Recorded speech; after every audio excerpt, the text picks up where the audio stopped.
Test 1, 2, 3, test. Ok, e questo è il mobile, cioè può essere Questo lo puoi spostato. sganciare. Ok, c'è un altro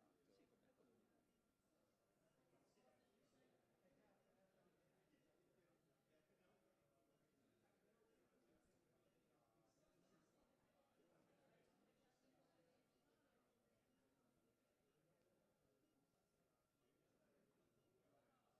Sì, come quello lì. Hello all. If you would like to have a coffee or some water, please on the left. In the room at the bottom of...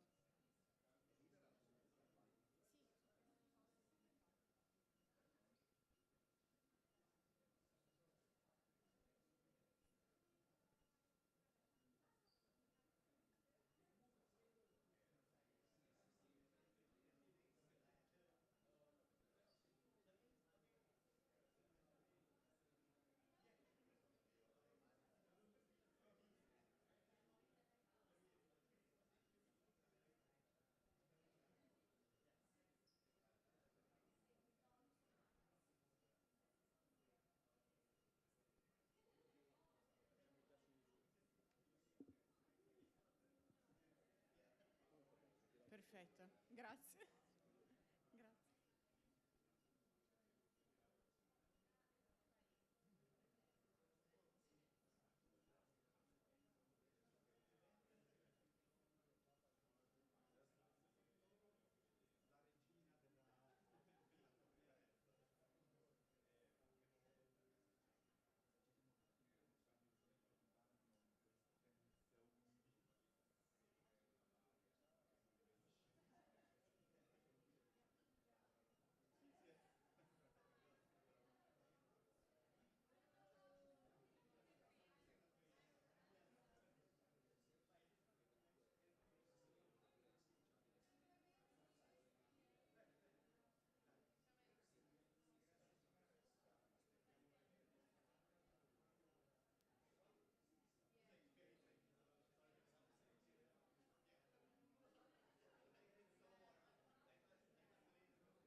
Gianni, sei davanti al computer che...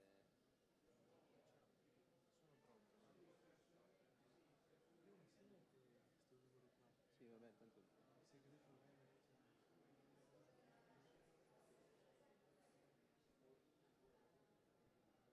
Ci sei Gianni? Ok, allora adesso parlo anche al telefono, quindi mi senti al telefono, dopo 30 secondi dovresti sentire. Ok, un attimo solo. Test 1, 2, 3, 4, test.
Ladies and gentlemen, please join me in welcoming Miss Sara Lazzaro.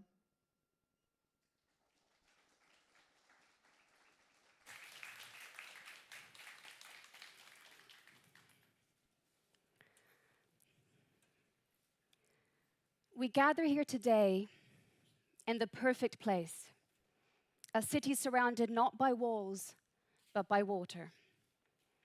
Few cities have a story so intricately tied to the sea as the Serenissima. Cradled by the tidal whispers of the Adriatic, Venice was founded not through the domination of nature, but through a sophisticated dialogue, an aquatic symbiosis. The first Venetians were refugees fleeing invasion, driven quite literally into the sea. Yet they did not drown. Here in the protective embrace of the lagoon, they built a community as vibrant as it is unique. This aquatic entanglement required a new wisdom: to read the tides like texts and sculpt a city around maritime rhythms. A vascular network of navigational channels called rii pulsates within the lifeblood of an urban form that dares to float. As a city of more than 100 artificial islands, Venice is also naturally a city of bridges. Besides the physical bridges you've crossed to get here today, there are historic, intercultural, intercontinental bridges, connections which stretch back through the centuries. Marco Polo, Venice's most famous son, did not venture alone along the Silk Road, but he returned from his journey bearing tales woven from the fabric of faraway lands. His odyssey served as an inspiration to generations of intrepid travelers and reshaped our understanding of the world's vast expanse. This new age of discovery opened up the ocean and marked the beginning of a long twilight of the most serene republic.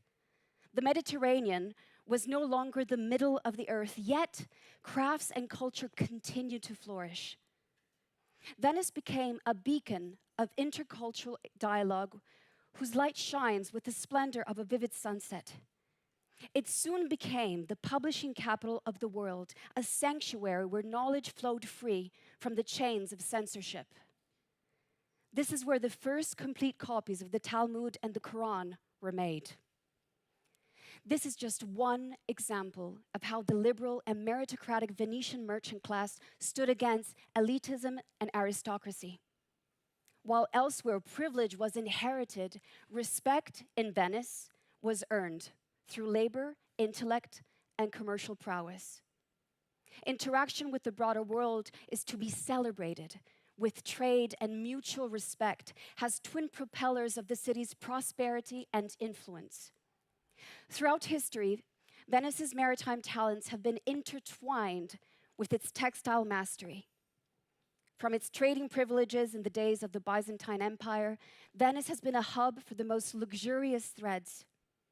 The arrival of silk weaving from Asia didn't just revolutionize the world's wardrobes, it left a lasting imprint on the local culture.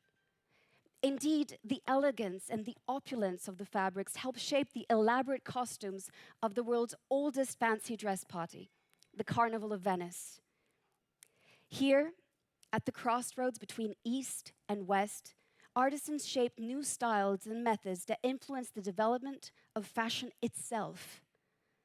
Venetian textiles, characterized by their vibrant colors, intricate motif, and exquisite craftsmanship, are another cultural bridge, a tableau of artistic exchange, and an engine of innovation.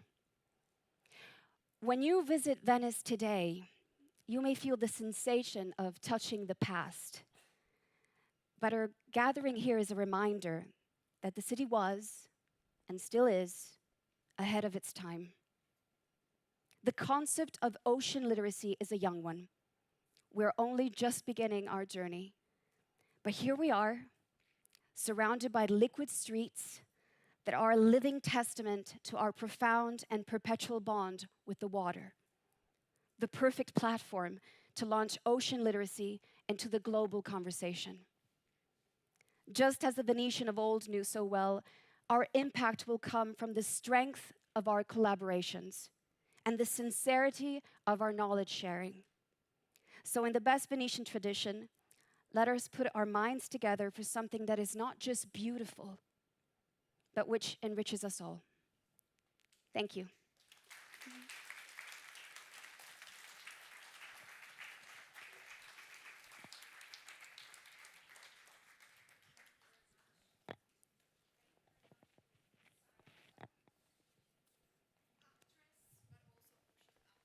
Yes.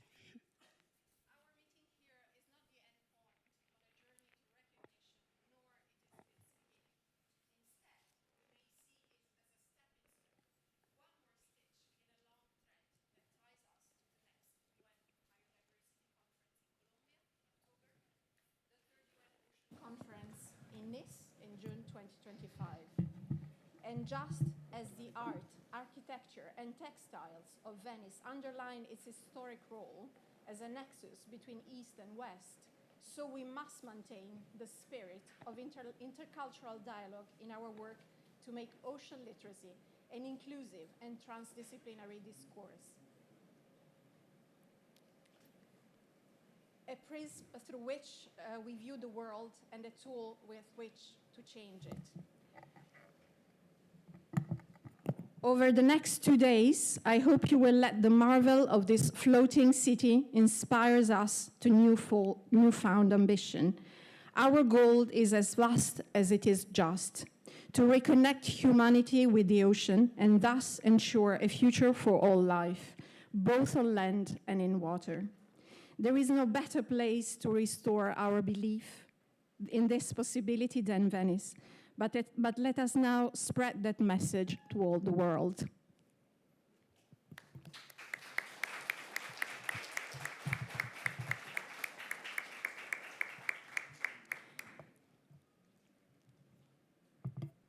Your Excellencies, ladies and gentlemen, dear colleagues, it is my great pleasure to welcome you to the UNESCO Regional Bureau for Science and Culture in Europe for this first UN Ocean Literacy World Conference. And to start with, I would like to give the floor to our Executive Secretary of the Intergovernmental Oceanographic Commission, Mr. Vidar Helgesen, who sent us a video message. Dear friends of the ocean, friends of knowledge, and friends of ocean knowledge. No human lives in the ocean, but all human life depends on it. It is our prime source of oxygen. It's home to enormous biodiversity, food, feed, fiber, and energy, and a regulator of our global climate. The ocean represents 95% of the biosphere. It's a paradox that this by far biggest part of our planet is also the least understood. But those things we do know are really disturbing. As the recently published State of the Ocean report warns us, the situation requires urgent action on a global scale. There are several areas of the ocean which are now at 2 degrees warmer than pre-industrial levels, including the Mediterranean Sea. The speed of warming has itself doubled over the last 20 years. Ocean acidity is increasing rapidly, and we've lost at least a fifth of our marine forests since the 1970s. There are more than 500 dead zones along the coasts where almost no life remains due to lack of oxygen. The ocean is running out of breath, and we are running out of time. If we are to respond effectively, we need to foster a more ocean-literate society. Now, more than ever, we must allow ourselves to be educated by the ocean and what is going on in the ocean. This is the essence of ocean literacy. And in order to do this, we need to learn to listen to what the ocean is telling us through our efforts in ocean science. And next, let our behaviors and policies be guided by what we learn. Ocean literacy is about just that, connecting research with politics and culture, translating the efforts of the scientific community into actionable knowledge for and by more ocean-conscious citizens. That's why we're working to integrate ocean literacy into school curricula around the world, empowering young people to become stewards of the ocean, equipping them with the knowledge they will need to protect and preserve and sustain the ocean for future generations. This first ever UN conference on the topic is a sign that ocean literacy is gaining momentum globally, with several member states establishing national groups of experts. Last week, I was at the 4th International Conference on Small Island Development States, where Prime Minister Mitchell of Grenada signaled his willingness to take the lead in advancing ocean literacy throughout the Caribbean and integrating it within the school system. Similar progress can be seen from Brazil to Sweden to Portugal and beyond. Our efforts here will set the stage for a series of cascading positive outcomes, starting with the Venice Declaration for Ocean Literacy in Action. In the context of the UN Decade for Ocean Science, 2021 to 2030, and as we're preparing in the international community for the 2025 UN Ocean Conference in Nice, I hope the Venice Declaration can expand the scope of ocean literacy beyond formal education, reaching into the scientific, economic, political, and cultural spheres. I want to express my gratitude to the Government of Italy, the Municipality of Venice, the Prada Group, and not least my colleagues in the IOC UNESCO for their efforts and support in making this conference possible.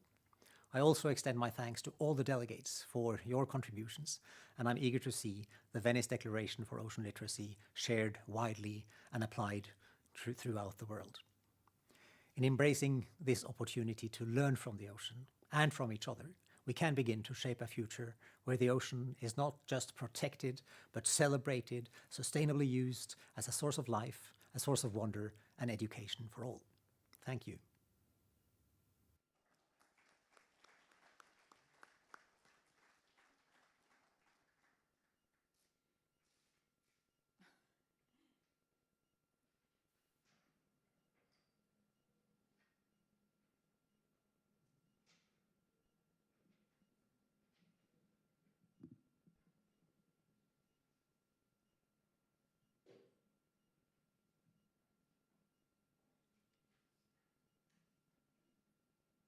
And now it is my great pleasure to give the floor to Magdalena Landry, who is the director of the UNESCO Regional Bureau for Science and Culture in Europe.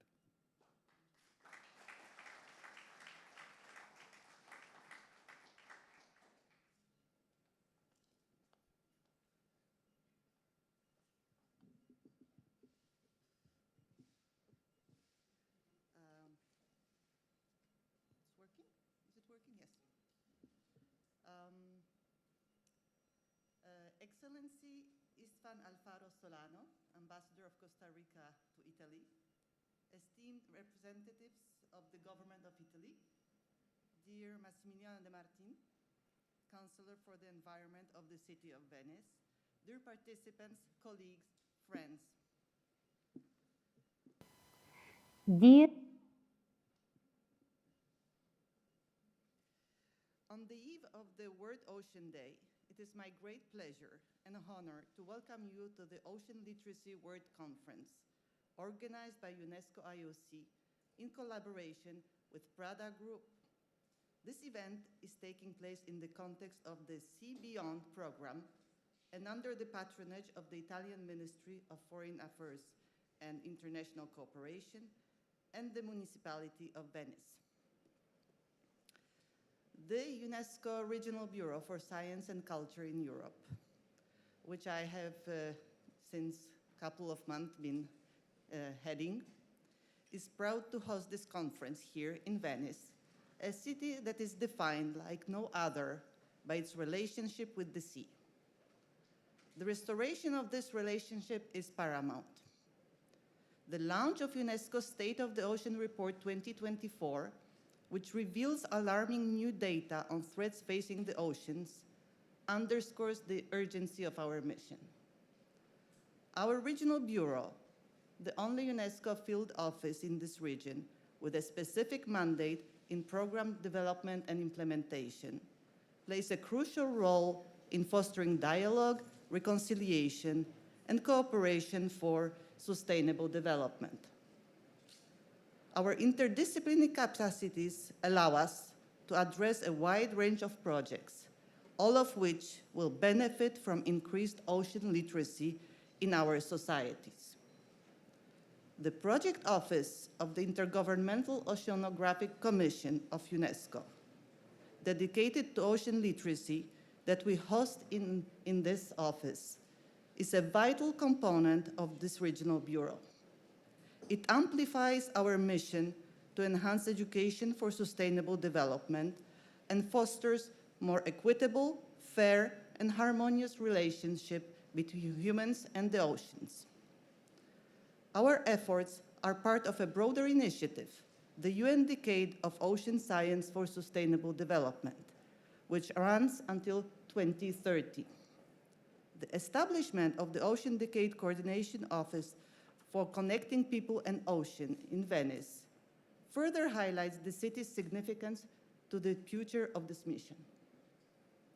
Gathering today at this first Ocean Literacy World Conference is a testament to our collective commitment to the advancement of ocean literacy worldwide. In this spirit of collaboration and innovation, I want to express our deepest gratitude to our partners and to all the participants who have made this event possible. Your dedication and support will ensure that our efforts result in significant steps towards achieving the 2030 Agenda. Let us draw inspiration from Venice's legacy of resilience and cultural exchange as we work together for a sustainable future of our oceans. By promoting and expanding ocean literacy programs, we can empower individuals and communities to restore their relationship with the marine environment, with benefits that will benefit future generations. With the strength of our shared commitment for such a vital cause, we can make a meaningful and measurable impact on health and sustainability of our blue planet. Thank you, and I wish you an excellent conference.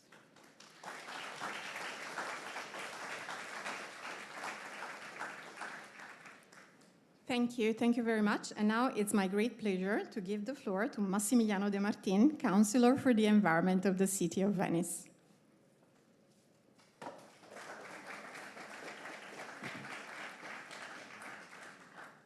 Mi farò aiutare da Francesca nella traduzione. Gentilissima direttrice Magdalena Lendre, grazie per questo invito. Madam Director, thank you very much for this invite.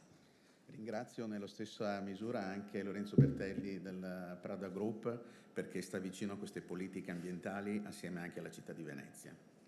I also thank Mr. Lorenzo Bertelli from the Prada Group because he is supporting very much the environmental policies of the city.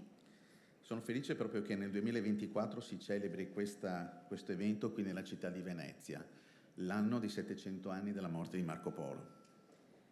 I'm very happy to have this conference here in this specific year because it's the 700th anniversary of the death or 700. Della nascita o della Morte. Of the death of Marco Polo.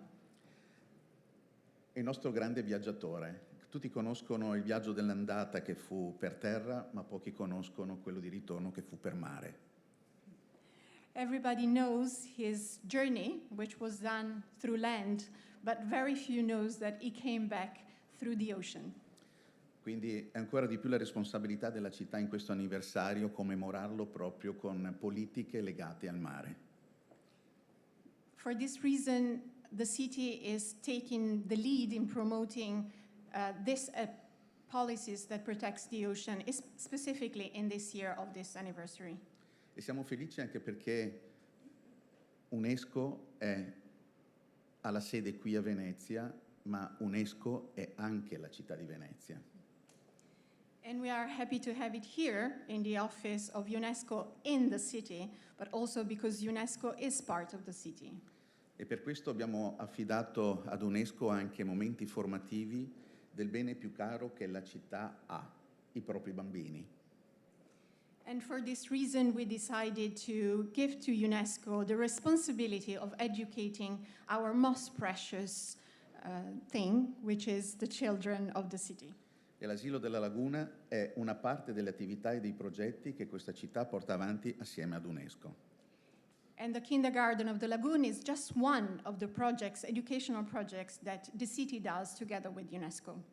Assieme a UNESCO, Consiglio Nazionale delle Ricerche e il CAI stiamo affrontando da 3 anni il problema dell'acqua in tutto il suo tondo, acqua dolce e acqua salata. Together with UNESCO, with CAI, and with the National Research Council, we are working together to promote a more integrated approach to water management. E anche il Salone Nautico, che si è concluso solo una settimana fa, ha una forte connotazione legata proprio alla tutela del mare e non solo alla cantieristica delle nostre imbarcazioni.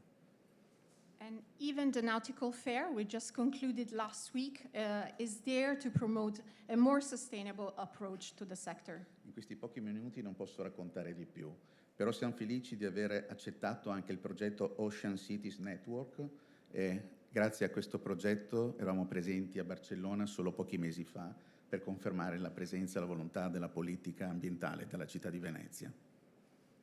And we were also happy just a month ago to be in Barcelona to join the Ocean Cities Network of the UN Ocean Decade. Oggi ci viene chiesto di sostenere la dichiarazione di Venezia. Non possiamo chiedere a Firenze che la sostenga, per prima è Venezia che la deve sostenere. Today we are asked to support the Venice Declaration. We should be the one to support it, not maybe Florence. E per questo motivo vogliamo essere non solo sostenitori di una dichiarazione, ma parte attiva nelle politiche, nelle strategie e nelle scelte dei progetti. We don't want just to support this declaration, but we want to be active actors in promoting policies in support of ocean conservation. E per questo motivo una delle parole chiavi dell'invito che la direttrice Magdalena Lendri ha scritto al sindaco è quello di rafforzare che Venezia sia la capitale mondiale delle competenze oceaniche. And for this reason, we are particularly happy when we received the invitation from Director Landry when she said that together we can make Venice the capital of ocean literacy. Spero di fare chiarezza e concludo anche con una piccola etimologia sul significato della parola mare, che non è oceano, ma è mare. And to conclude, I would like to give you a little hint on the etymology of the word sea, not ocean, but sea. The sea, in Italian language, mare. La mamma, la nostra mamma, nel linguaggio veneziano si chiama mare. The sea in Italian is mare, and mare in Venetian is mother. Mare. It's the same the name. Mare and mare. Nella mamma, che si sintetizza nel nome mare, è colei che genera, colei che dà vita. So the mother is the person who does life, who creates life. E che la città abbia tradotto il nome mamma in mare e la sposa della città è il mare, fa capire che Venezia è il mare come mare è Venezia. And the fact that the word mother in Venetian is the same as the sea means that this city is strictly connected to the sea, and every year it marries the sea in a ceremony done since 1,000 years. Bene, quindi per noi risulterà facile nello spirito essere vicino a queste politiche. Grazie ancora a tutti voi per essere qui presenti. So che venite anche da posti lontani. La città, come sempre, accoglie e vi abbraccia con sincero affetto. I just would like to welcome all again. I know somebody of you are coming from far away, so the city is happy to host you and welcome you. Thank you. Grazie.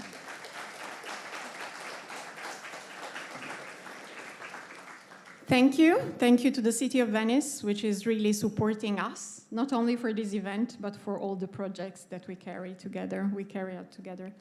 And now it's my great pleasure to show the video of Miss Charlina Viceva, who is the Director General of the European Commission, Directorate General for Maritime Affairs and Fisheries.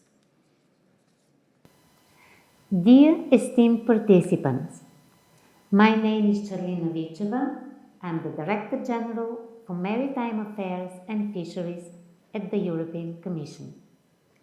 I sincerely thank the Intergovernmental Oceanographic Commission of UNESCO for organizing the very first conference solely dedicated to ocean literacy in the world. Ocean education is essential to achieve the global commitments we have undertaken and to improve humankind's relationship with the ocean. Now that it is finally starting to get the attention it deserves as a key tool to improve public engagement in ocean matters, we must seize the day. In the European Union, the Coalition for Ocean Literacy has been educating Europeans since 2020. Today, it gathers over 900 members, organizations, projects, citizens, and schools that contribute to ocean education and to the sustainable management of the ocean.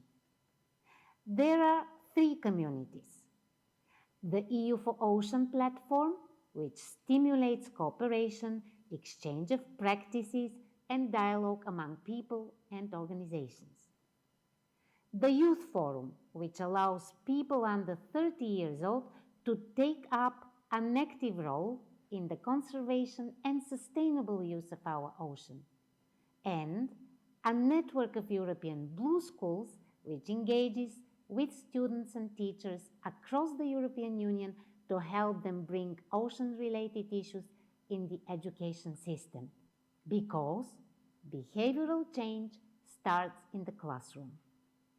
I am proud that the network will make up the European section of the global network of Blue Schools being created under IOC UNESCO steering.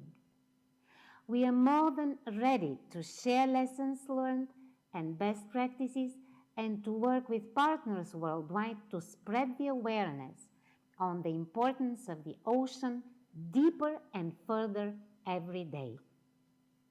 The European Union mission to restore our ocean and waters by 2030 under our unique research program Horizon Europe also supports school projects promoting blue sustainability and protection of marine and freshwater ecosystems.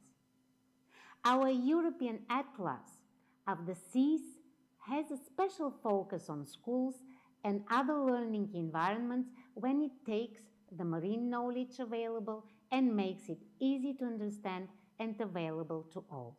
Finally, the European Union is now working on a digital ocean and waters knowledge system that will provide valuable marine data to entrepreneurs, scientists, policymakers, and citizens. To know more on this replica of the ocean, please join us virtually next week on the 13th of June. Coming back to today, I think this conference marks a pivotal moment. The Venice Declaration we will produce will foster cooperation, identify challenges, and outline shared goals in the framework of UN Sustainable Development Goal 14. It is a clear step forward that brings us closer to a worldwide strategy and to our collective goal of an ocean-literate society. The European Union will fervently contribute to the declaration by sharing our expert knowledge, commitment, initiatives, and ideas. All waters are connected from north to south, from east to west. This single ocean is a source of life for us all. We in this room know that. We must make sure that the rest of society knows it too, so that we all do everything we can to protect it, because only collective action will make a difference.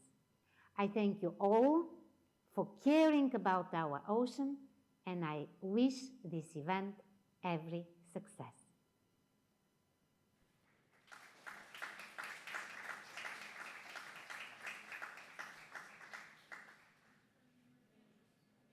For its support, continuous support to the work of the IOC of UNESCO on ocean literacy. And now it is my great pleasure to give the floor to His Excellency, Ambassador Isfan Alvaro Solano, Ambassador of Costa Rica to Italy. In these days, there is also an event happening in these very days in Costa Rica, Immerse in Change, and Costa Rica is one of the two co-hosts of the next UN Ocean Conference. So His Excellency, please join us.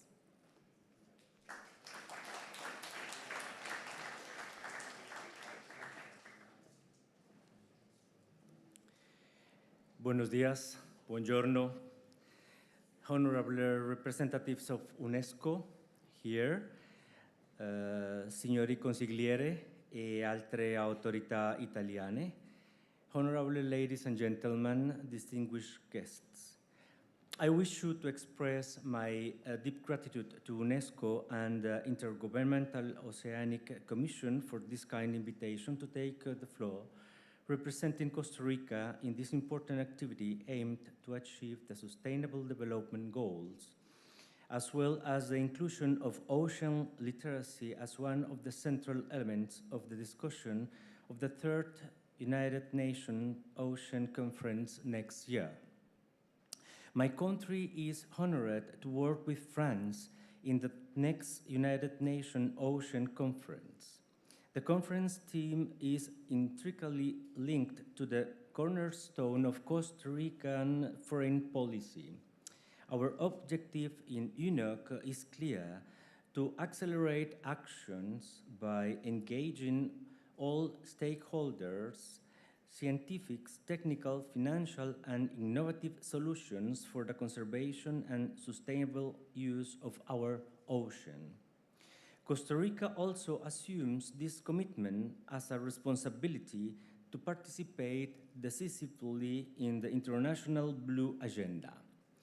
Today in San Jose, a high-level event called Ocean Action Immersed in Change will be inaugurated, which aims to promote the exchange of best practices and successful experiences in the ocean's conservation, protection, and defense.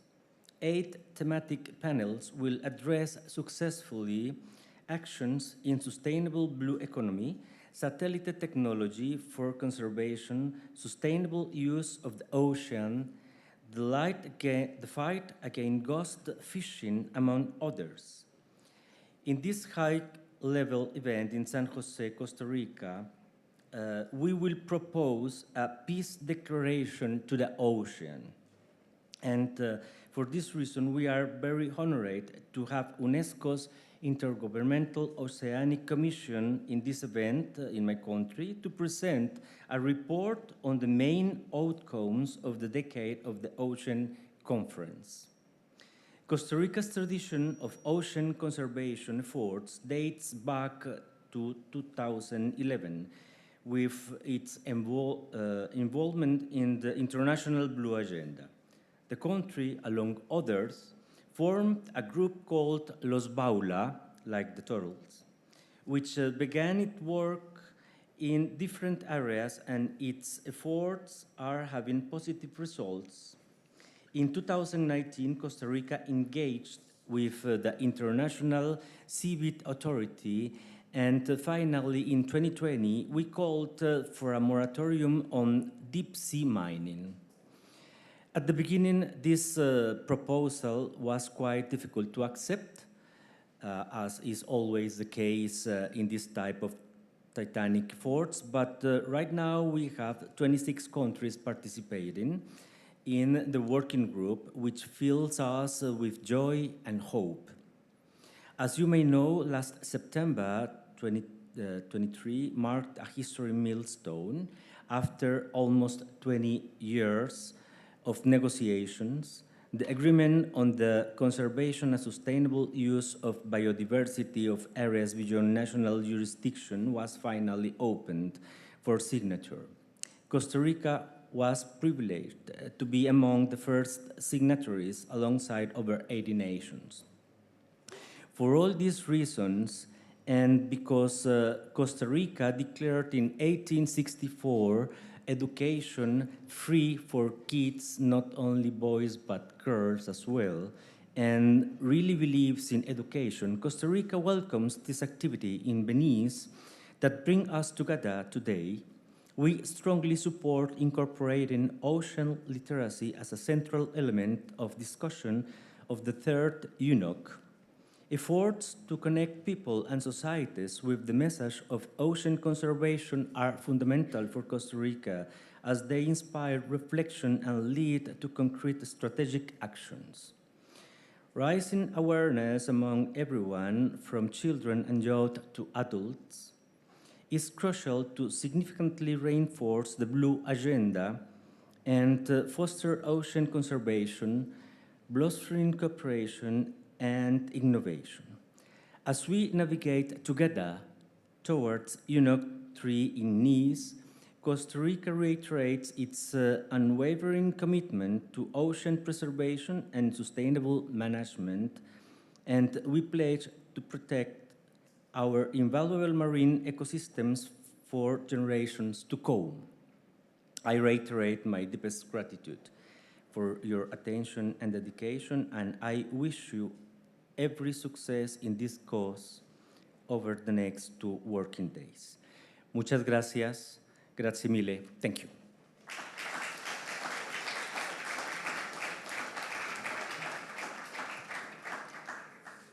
Muchas gracias. Now it is also my great pleasure to give the floor to His Excellency Ambassador Liborio Serlino, Permanent Delegate of Italy to UNESCO, who sent us a video message. Dear Director of Brescia, authorities, excellencies, dear guests, ladies and gentlemen. A few days ago, during the Ascension Day, the wedding of the sea was celebrated in the Venice Lagoon. This is an ancient tradition that has been repeated for more than 1,000 years. In the past, the Doge participated, but today, as you perfectly know, it's the city's mayor who reaches the stretch of sea in front of the church of San Nicolò, where he throws a ring into the sea, symbolically declaring the sea and Venice to be inextricably united. This iconic representation, better than any words, represents Venice and, I would say, Italy's ancient and profound relationship with the sea. A relationship that is simultaneously sentimental and rational. Italy is a leading country in oceanic sciences, ranking among the top 10 worldwide for scientific achievements and number of researchers. The percentage of female researchers in this field is notably higher than in other scientific disciplines. Blue curricula are implemented in several Italian universities, such as Bologna, Naples, Trieste, Genoa, just to mention a few of them. Italy is also dedicated to achieving Goal 14 of the 2030 Agenda and actively contributes to the success of the Ocean Decade. In line with UNESCO's Intersectoral Programme 2 ambitions, Italy believes that capacity building and education, in addition to science and policy, are crucial priorities for safeguarding the sea and the planet. Ocean literacy in this context is essential for addressing challenges such as pollution, overfishing, habitat loss, and climate change.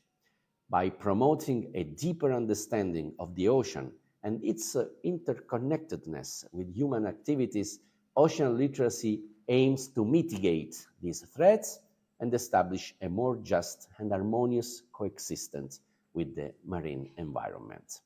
I'm sure that the Declaration of Venice will advance ocean literacy as a fundamental element for sustainable development initiatives, empowering communities to serve as guardians of the marine environment. It calls indeed for collective action from governments, UNESCO member states, and stakeholders to enhance ocean literacy through various enabling conditions. Italy is fully committed to answering this call and continuing to promote ocean literacy with a comprehensive approach. As a vivid example of our commitment, Italy participates in Ocean Literacy for All, an education program focusing on protecting the sea conducted by the IOC office at the UNESCO Center in Venice with the support of the private sector. In addition to this program, several other initiatives are in place in order to inform the public and educate the new generation. Italy coordinates the regional program Science We Need for the Mediterranean Sea We Want. The program offers a variety of opportunities, including webinars, university programs, to enhance our knowledge of coastal ecosystems. It develops educational materials and training activities to prepare and inform the public, especially early career professionals, ensuring that the training resources are accessible to diverse communities. It also translates complex concepts into easily understandable content for the general public. Therefore, we must continue to narrate the sea through all forms of expression, with no exceptions, including also literature or music, such as Verga's Malavoglia or Lucio Dalla's How Deep is the Sea and beyond. Let me mention in this respect a notable project that extends this concept. It's the Ocean in Sign Language, a project specifically tailored for the deaf community. This initiative provides valuable information and educational resources in a format accessible to individuals who use sign language. All these initiatives reflect Italy's dedication to raising awareness and fostering knowledge about the ocean across diverse communities, inviting everyone to be a part of ocean conservation. So I wish you all a successful event and all the best for the future of the Venice Declaration. Buon lavoro.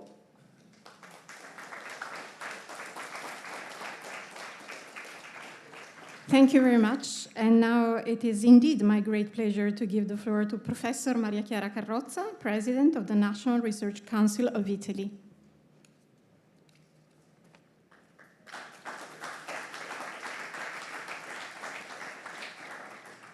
Thank you very much, Francesca, and good morning to everybody and to all authorities from all governments. So we have intergovernmental authorities, governmental authorities, and also local authorities, which are important. So that sign is a sign that ocean and ocean literacy is something which interests all kind of governments at all levels, and it's an important endeavor, I think. And I thank you very much, UNESCO, for organizing this conference in Venice. Although I am from Florence, I like very much and feel also part of this community in Venice. CNR, the National Research Council, has a deep, profound root here in Venice with important institutes that are working between Venice and also Mestre and in connection with universities here and open to all collaborations that are possible only in Venice. I think this is a special place where we can link science, technology, and literacy and culture, and we can engage stakeholders because Venice is known everywhere as a long history and also an history of bridging between different cultures and different communities. And I think that for ocean, this is important. So I also remember very well when I was young and I was a young student, I was traveling across Latin America with my father, and I remember a museum in Bogota, and there was a poem from native from Latin America, and the first part of this poem was Primero estaba el mar.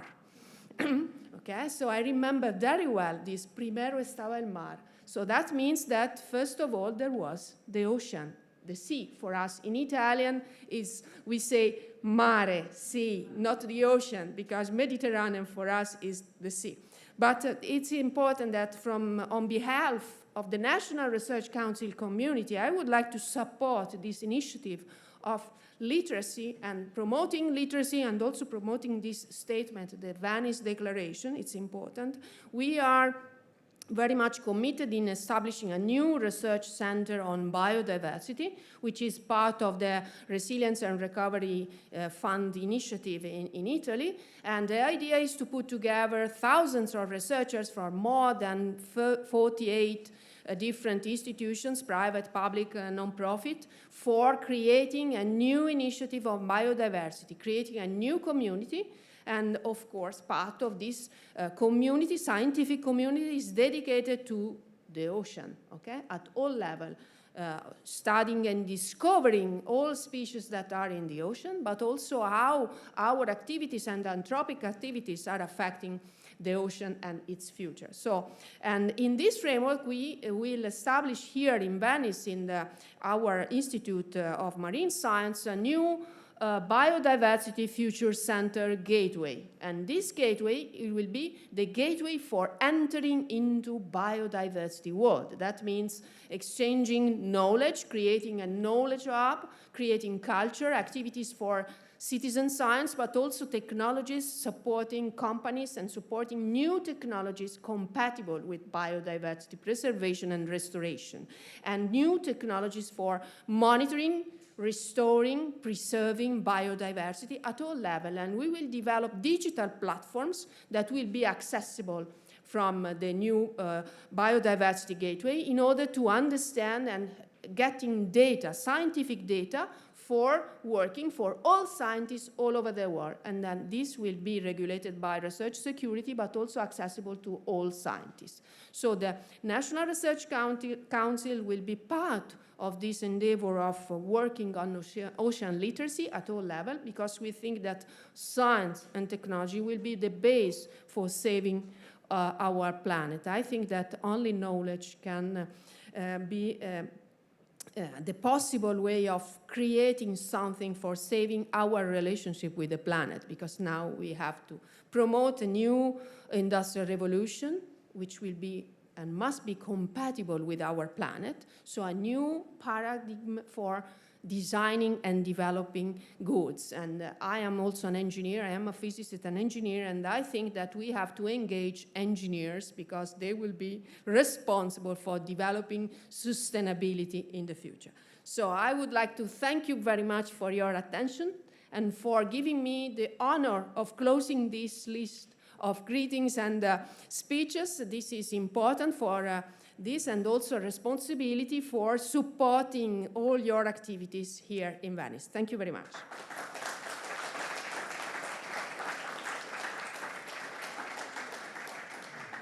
Thank you. Thank you indeed, President Carrozza. And thank you to all the speakers and for having shown great support to ocean literacy. Somebody said before that this is a young community, but is a vibrant one, is a passionate one. And I'm sure that this community will be really the enabling factor for the success of the UN Ocean Decade. So thank you all very much to all the speakers.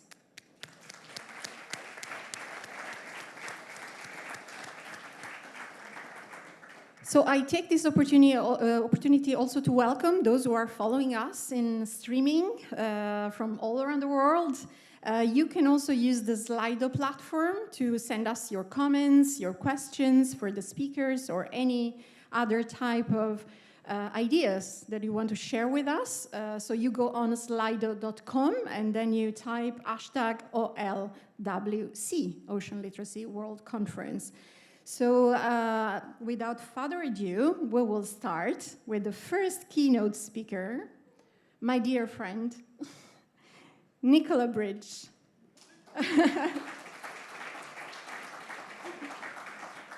Who is an amazing ocean champion, one of my favorite. But she, at the same time, is the head of ocean advocacy and engagement at the Ocean Conservation Trust, but also the co-chair of the working group on Challenge 10 of the UN Ocean Decade. My dear, the floor is yours. Oh. Thank you. I don't want to get cheesy, but you're one of my favourites too. Oh, that's really nice. Hello at the back. Can I have a wave? Oh, hello. This is really exciting. I can't believe, I feel so honoured to be here and asked to talk to you all a little bit about the past of ocean literacy, where we are at the present, but really to focus on the future. You know, it really is an honour. So I will start to do that now. And I believe that I don't have a clicker, so, oh, there we go.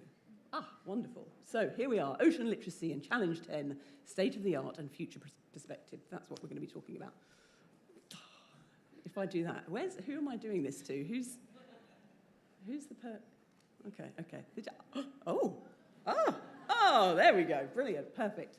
So there we are. So that's my name, Nicola Bridge. And as Francesca said, work for the Ocean Conservation Trust. I'm currently the president of the European Marine Science Educators Association and the co-author for the Challenge 10 white paper. So really, I've been working in ocean literacy for about 15, 16, 17 years now.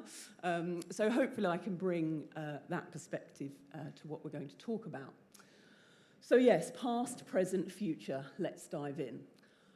So the past of ocean literacy, we are a young community, because for me now, in my 40s, 20 is young, okay? So ocean literacy as a term, as a phrase, was developed in America, and it really came into fruition in 2004. So we are in the 20th year now. And it was very much based around the idea that young people in schools were just not being taught about the ocean. There was no formal way for young young people at school to learn about the ocean. And it's crazy, isn't it? We all know, how can you possibly teach geography, history, maths, art, science, if you don't include the ocean in that narrative? So some amazing people gathered together and really kind of started the movement off. And I was trying to think of ocean-related metaphors. And I think really, you might say this is the start of a tree and the tree branched out. But I think from there, we say coral, a branching coral of ocean literacy began.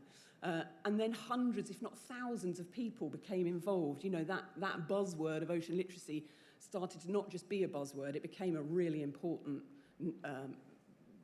thing that we talked about within ocean conservation. So if I mention one person's name, I feel like I have to mention everybody's name. So I'm sorry, but I'm not going to mention any of the wonderful names that are involved in the community at the beginning. But what I do recommend is if you want to kind of look at the roots of ocean literacy, scan that. It's on the National Marine Educators Association webpage, and there's a nice kind of timeline to 2008 of how ocean literacy developed. And from NMEA, that group of ocean educators over there in the USA, lots of other international networks of ocean educators grew, including MC, AMEA, IPMEN, and so on and so forth. So, education was the focus. How can we educate young people? And actually, as we sit here now, education is still weaved all the way through ocean literacy. The speakers before us have talked about knowledge and education, but also about, Vidar said, what is the future? It's sociology, policy, culture. How do we start to kind of grow that coral, that branching coral even more? So one of the really kind of key things that group did in 2004 is they came up with the ocean literacy principles. Can you put your hand up if you've heard of these principles before? That's sort of everyone almost. Brilliant, okay. So there are 7. And I tell you what, if you want to educate someone, if you want somebody to have knowledge about the ocean, these are 7, I nearly swore, very good things, jolly good things, to tell somebody about the ocean. There is one ocean. It drives our weather and climate. It looks after the animals that live there. It's an amazing place. So really, really important. And these do not, oh goodness, I thought that light was going to fall over there. They do not need to change. And also a kind of a definition was pulled out there as well. So an understanding of the ocean's influence on you and your influence on the ocean, understanding these principles, communicating about the ocean in a meaningful way, and making informed and responsible decisions. So an absolutely fantastic base for ocean literacy, the principles and that definition. And then when we look at the research and at that time what was being investigated around ocean literacy, it was really about the design of educational tools. It was about evaluating people and their levels of ocean literacy. How can we increase ocean literacy? And as I've said, very kind of schools, education and curriculum focused. But really, the key thing here is it was a bit of a knowledge deficit model. And if you're not familiar with that, that really means the idea that if we give somebody knowledge, they will change their behaviour. So really, the past was definitely focused on knowledge. And it wasn't wrong. Knowledge is really, really important and a theme of ocean literacy that we need to keep going with. But it was a knowledge focus. But then as the years kind of went by, the branching coral grew, more and more people got involved, and that kind of definition was scrutinised a little bit more. I guess we started to think as a large community, research started to happen that was sort of saying, yes, knowledge is important, but will it support people to make those informed decisions? By us giving people scientific information, how is that going to change? Are we going to have an ocean literate society if people, the only thing that they do is know more? So there's a couple of examples here of people thinking about some other aspects that we might be able to bring into ocean literacy to expand from that kind of knowledge focus. And then just a few examples of some of the research, quite UK focused. Obviously, I'm from the UK, so I quickly stuck that on there. There's loads of other stuff from around the world, but about how we might communicate around the ocean a little bit differently. So how do we really start to move from knowledge to behaviour? How can we get people to feel that connection that some of our speakers earlier were talking about? You know, throwing the wedding ring into the sea. Everybody should see that. That should be broadcast around the world. That's awesome. So rather than, I'm here to tell you some scientific information, actually I'm here to tell you about this really cool cultural event that we do in Venice. And then also getting people in the sea, this idea that actually classrooms are great, fantastic. We should be educating people in classrooms, but can you get people in the water? Can you get people to an aquarium? Can people see animals? Can they start to build that emotional connection? And so from doing that, the research kind of expanded as well. So we're starting to look at perceptions of the ocean. So not just knowledge, but what do people feel about it? What do they think about it? What do they do? Are any of these behaviours that we want people to do actually happening? Expanding those dimensions of ocean literacy. So what else do we need in that kind of ecosystem of ocean literacy? If we've got knowledge, what are the other things to really drive behaviour? How could it be used as a policy tool, as our earlier speakers were talking about? A little bit of kind of the nature deficit. So actually, if we're completely disconnected from the ocean, which many people are, there's all sorts of anecdotal and real academic research around just not connecting with the ocean physically or digitally. Does that have an impact? If we can increase that, will people be more likely to want to do something to look after the ocean themselves? That collective action as well as individual action. So because of all of that, all of this kind of branching out of different ways that we might kind of get that behaviour that we're looking for happening, I think we would probably say that with the present way that we're driving ocean literacy, we've added these other things. So we were talking about awareness earlier in the other speeches, the attitude towards the ocean, our communication, the behaviour, and also activism. So yeah, that's kind of how it started to grow. So from knowledge to these other things. But also knowledge is still present, really, really important. So if that's where we are now, today, we are sitting on the precipice of the future. 20 years of all of this great stuff, helping people to love the ocean, connect with it, and hopefully change their behaviour. But are they doing it? Are they doing it enough? I'm not sure. I think today might be the day that we start to really collectively get the action happening that we need to see. And hopefully a piece of work that I was involved with, and potentially many other people in this room, perhaps you contributed online or in person at the Barcelona conference, to this white paper. So I'm just going to tell you a few little bits about this that hopefully might help with our workshop later. So we're in year 3 of the UN the UN Decade of Ocean Science for Sustainable Development. I have said that about 1,000 times, and every time I say it, I fumble it. That thing, UNOC. So we're in year 3, and it was decided by the Decade Coordinating Unit and all of the supporters of that, that actually we probably need to get ourselves a little bit more organised around what is our common vision for the end of the decade and beyond. How are we going to measure and document our successes or things that haven't gone well? What does success really look like, and what are the milestones for the decade, and how are we going to know that we're kind of reaching those? You probably know, and if not, it's okay. Within the Ocean Decade, there are 10 challenges. So what happened is that each of these challenges, the Decade Coordinating Office reached out and pulled together working groups to write white papers for each of the 10 challenges. So I was the co-chair for Challenge 10, along with Diz Glitherow, who some of you will know from the Canadian Ocean Literacy Coalition, and many other amazing people. So Challenge 10, change humanity's relationship with the ocean. A bit scary. So the white paper, it was only 10 pages long. They're going to be published imminently, so they've been through lots of different drafts, so they'll be on the Decade website soon. And yeah, the paper sets out the ambition for each of the challenges and the milestones and indicators. And this is a giant list of all the people that were in our expert working group. I wanted to make sure they were put up on the screen because we couldn't have done it without them. So, Challenge 10 originally was change humanity's relationship with the ocean.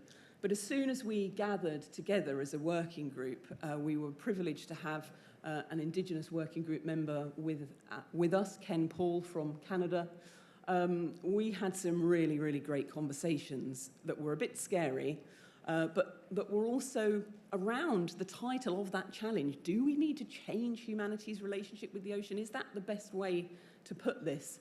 And actually, we came up with this different title, and within our white paper, this is one of the, or it is the first recommendation, and I believe that will be going through. And so what we really want to say is that we're restoring society's relationship with the ocean. So restoring, when we're saying change, it kind of feels like everybody has to change, and not everybody does. Some people are really good to the ocean. And actually restoring is kinder to us. We are to blame for a lot of the problems facing the ocean, but actually we have got the power to restore that relationship, that loving relationship with the ocean we once had. We know how to do it, we've just forgotten. So let's restore that. Society, rather than humanity, felt more that we could kind of pick different areas of society, including the science, the science kind of group of us, and then relationship with the ocean. So I just highlighted the bottom part of the main description. So we are talking about all sectors of society, and we're talking about behaving in ways that ensure a healthy ocean. So again, kind of moving from that understanding our influence on the ocean and its influence on us to behavior. So in our workshop later, we've really got to kind of focus on behaviour. What do we want to put in that declaration that helps to really get across moving on from just telling people about the ocean to helping people to make the behaviour changes that they need? I mentioned Ken Paul, so he helped us kind of set out some of the initial thinking within the white paper around the way that his community thinks about their relationship with the ocean. So it's not just a knowledge interaction with the ocean. It's not just a physical, what can I take from it or go into it or use for it. It's also an emotional and a spiritual relationship. And I don't know if anyone here was at the Barcelona conference, you'd have seen Ken give that amazing keynote speech. And he said too much of the time we're just so focused up in this mental space. We don't think about our emotions, and we don't think about the connections that we have with the ocean. And actually we're often working in a kind of fearful, protective kind of space in our minds when we're thinking about ocean conservation. But we really need to kind of be more balanced in how we think of the solutions that we need for ocean health. So very thankful to him for that great insight. And then from these discussions, the key things that I really wanted to say, so I put them on here so I didn't forget to say them, because I do forget, is that ocean literacy is an outcome. So within our paper, within the white paper, or it's everybody's white paper, I shouldn't say our paper, it's for everybody to use, it's open access. A society that understands, values, and cares for the ocean. And an ocean community, so that is us, that's science, ocean educators, ocean psychologists, all of the different types of people that are involved with ocean. We need to help people to be motivated, feel capability, and have the opportunity to make those behaviour change. We wanted to say, really, that information sharing alone is not enough to drive the societal transformations required at the scale that we need. So often, you know, when we think about ocean communication, it does fall into the trap of just kind of repeating back out scientific information. So we really need to be looking at strategic communication and bringing in those cultural stories, those spiritual stories, those emotional stories about the ocean that will speak to different audiences. Provide opportunities for society to discover meaningful connections with the ocean, build knowledge and understanding of its impact on our lives, and mobilise pro-ocean behaviour, deepening that connection and managing our behaviours in ways that support the health of the ocean. This, if you're far away, is probably quite difficult to see, but this is another thing that I wanted to highlight when talking about the future of ocean literacy. A lot of the time, we kind of put ourselves, humans, at the centre of everything, but through our paper and throughout the discussions we had with many, many different people, we really wanted to kind of flip that round. So actually, for us to be healthy and happy in our minds and bodies and spirits, and for our societies to be healthy and happy, really everything pivots around the health of the ocean. So rather than the ocean health being kind of the thing that's on the outside of this diagram, it's very central. And also Challenge 10 is central to the other challenges within the decade. If we really want to have a sustainably harvested ocean, that's human behaviour, that's us. The fish aren't going to kind of do what we tell them to do. So we need to think about our behaviours. Okay, so also within the paper, we did identify what we felt were the kind of the societal drivers to get towards this more behavioural way of thinking about ocean literacy. So we have knowledge systems, communication, education, and cultural connections. And really with knowledge systems, again, when we think about ocean conservation, we often just think about the classic kind of ocean natural sciences, but really we want to broaden that. So when we say ocean science, we all inherently know that we're talking about psychology, economics, sociology, so the science of human beings as well as the science of the ocean. And that, I mean, it's already been said, transdisciplinary working is key. We can't keep working in these silos. So we're asking, as I said earlier, I think, for societal behaviour change, but we're also asking for behaviour within the science, or behaviour change within the science community. Communication, moving on from just communicating facts and information about ocean science to strategic communications using health examples that drive behaviour change to drive better behaviours towards the ocean. Definitely, education knowledge is really key, but it's thinking about it in a different way. Schools all around the world are facing unprecedented problems. The UN has recently done a really interesting report on global issues with teaching and teacher recruitment, and actually ocean literacy is featured in there as one of the things that schools should be able to be providing for their young people. So a completely kind of different way of thinking about education. And then cultural connections. So as I said earlier, we're not talking about changing everyone's relationship with the ocean. Some people already have amazing connections and have a lot to teach us about better ways to interact with the ocean in a balanced way. So success, we put for the ocean for Challenge 10, restoring society's relationship with the ocean. At the end of the decade, we're hoping to see a shift in the way that science is formulated, practiced, communicated. Ocean threats are seen as an outcome of human behaviour. All sectors of society have strengthened connections with the ocean, because if we've got that emotional connection with it, perhaps that is the driver that's going to make us change the most. And then there are policies. The world has become a place where it is easier and there is more opportunity for people to behave in better ways towards the ocean, and they crucially have the motivation to do that as well. and that the ocean is a living ecosystem with its own rights. And, you know, the Venice Declaration already has got lots of this included within it, which is really exciting to see. So the final reveal, the future. So from that brilliant start of we need to know more, we need to know more, young people need to learn about the ocean. Actually, everybody needs to learn about the ocean. Amazing.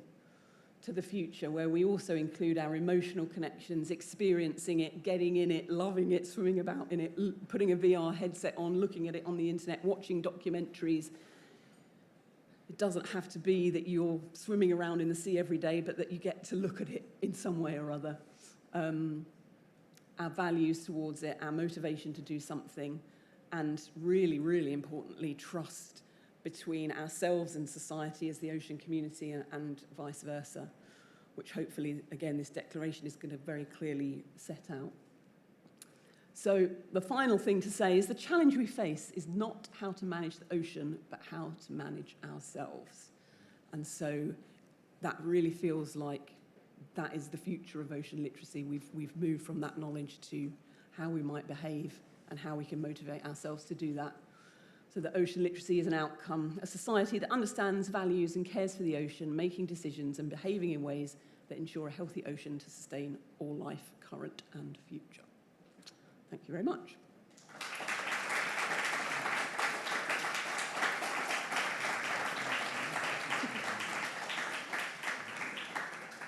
Thank you very much, my dear Nicola, and thank you for setting the scene for this 2 days' work.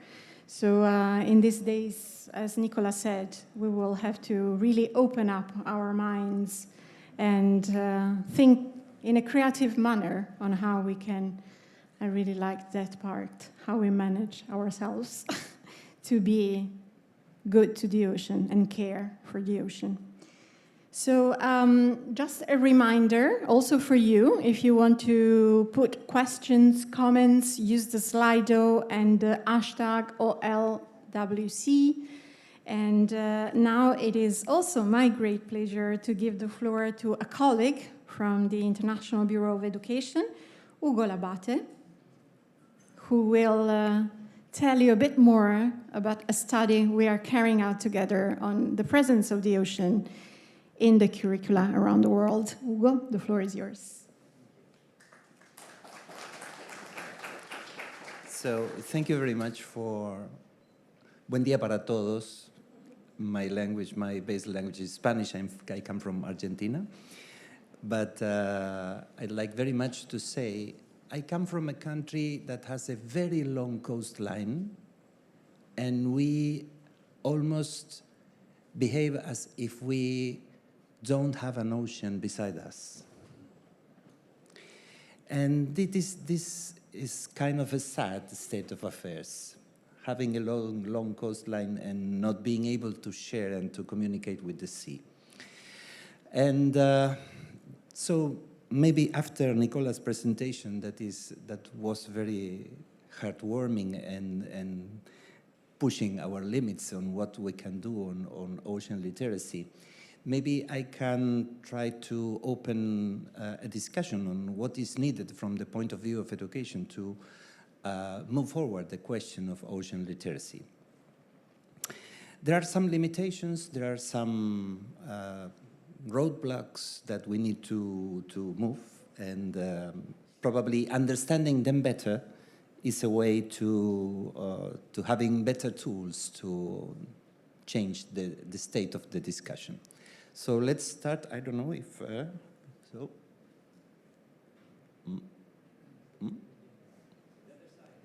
The other side? Thank you. This is it. Okay.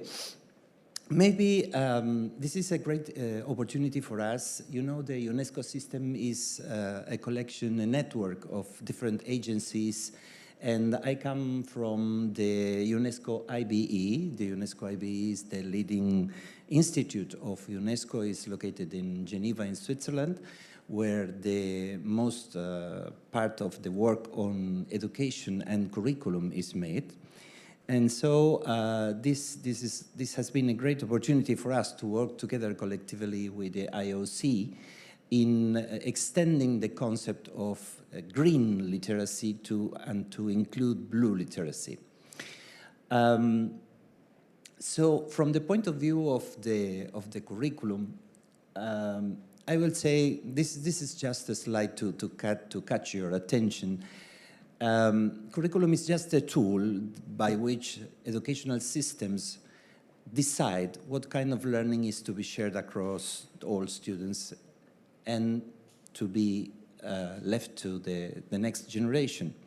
So we are speaking about what is the amount and quantity and quality of valuable learning that our students should have. This has to do with the society aspirations, what we as a society deem as important. What do we think it is important to share with our children? What do we think about the future? And it happens sometimes that the number of things that we deem important is too high, is too much, and we have all great aspirations. We want our students to know about the history. We want the students to know about their place in the world. We want them to know about science. We want to know them about everything. And the problem for the education systems is mainly how to select content, because the amount of time we devote to education is limited. So if we want to discuss what are the society's aspirations for knowledge and how can we identify these valuable learnings, then we need to select carefully what kind of content we are delivering to our children.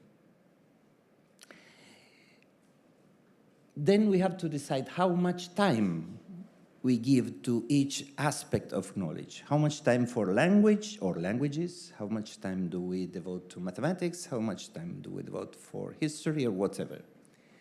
Then we must decide on how to group the students by affinities, by age, by learning level. And then we need to discuss what are the teaching and assessment practices and what is the kind of knowledge that we need to put on teachers to move these things forward.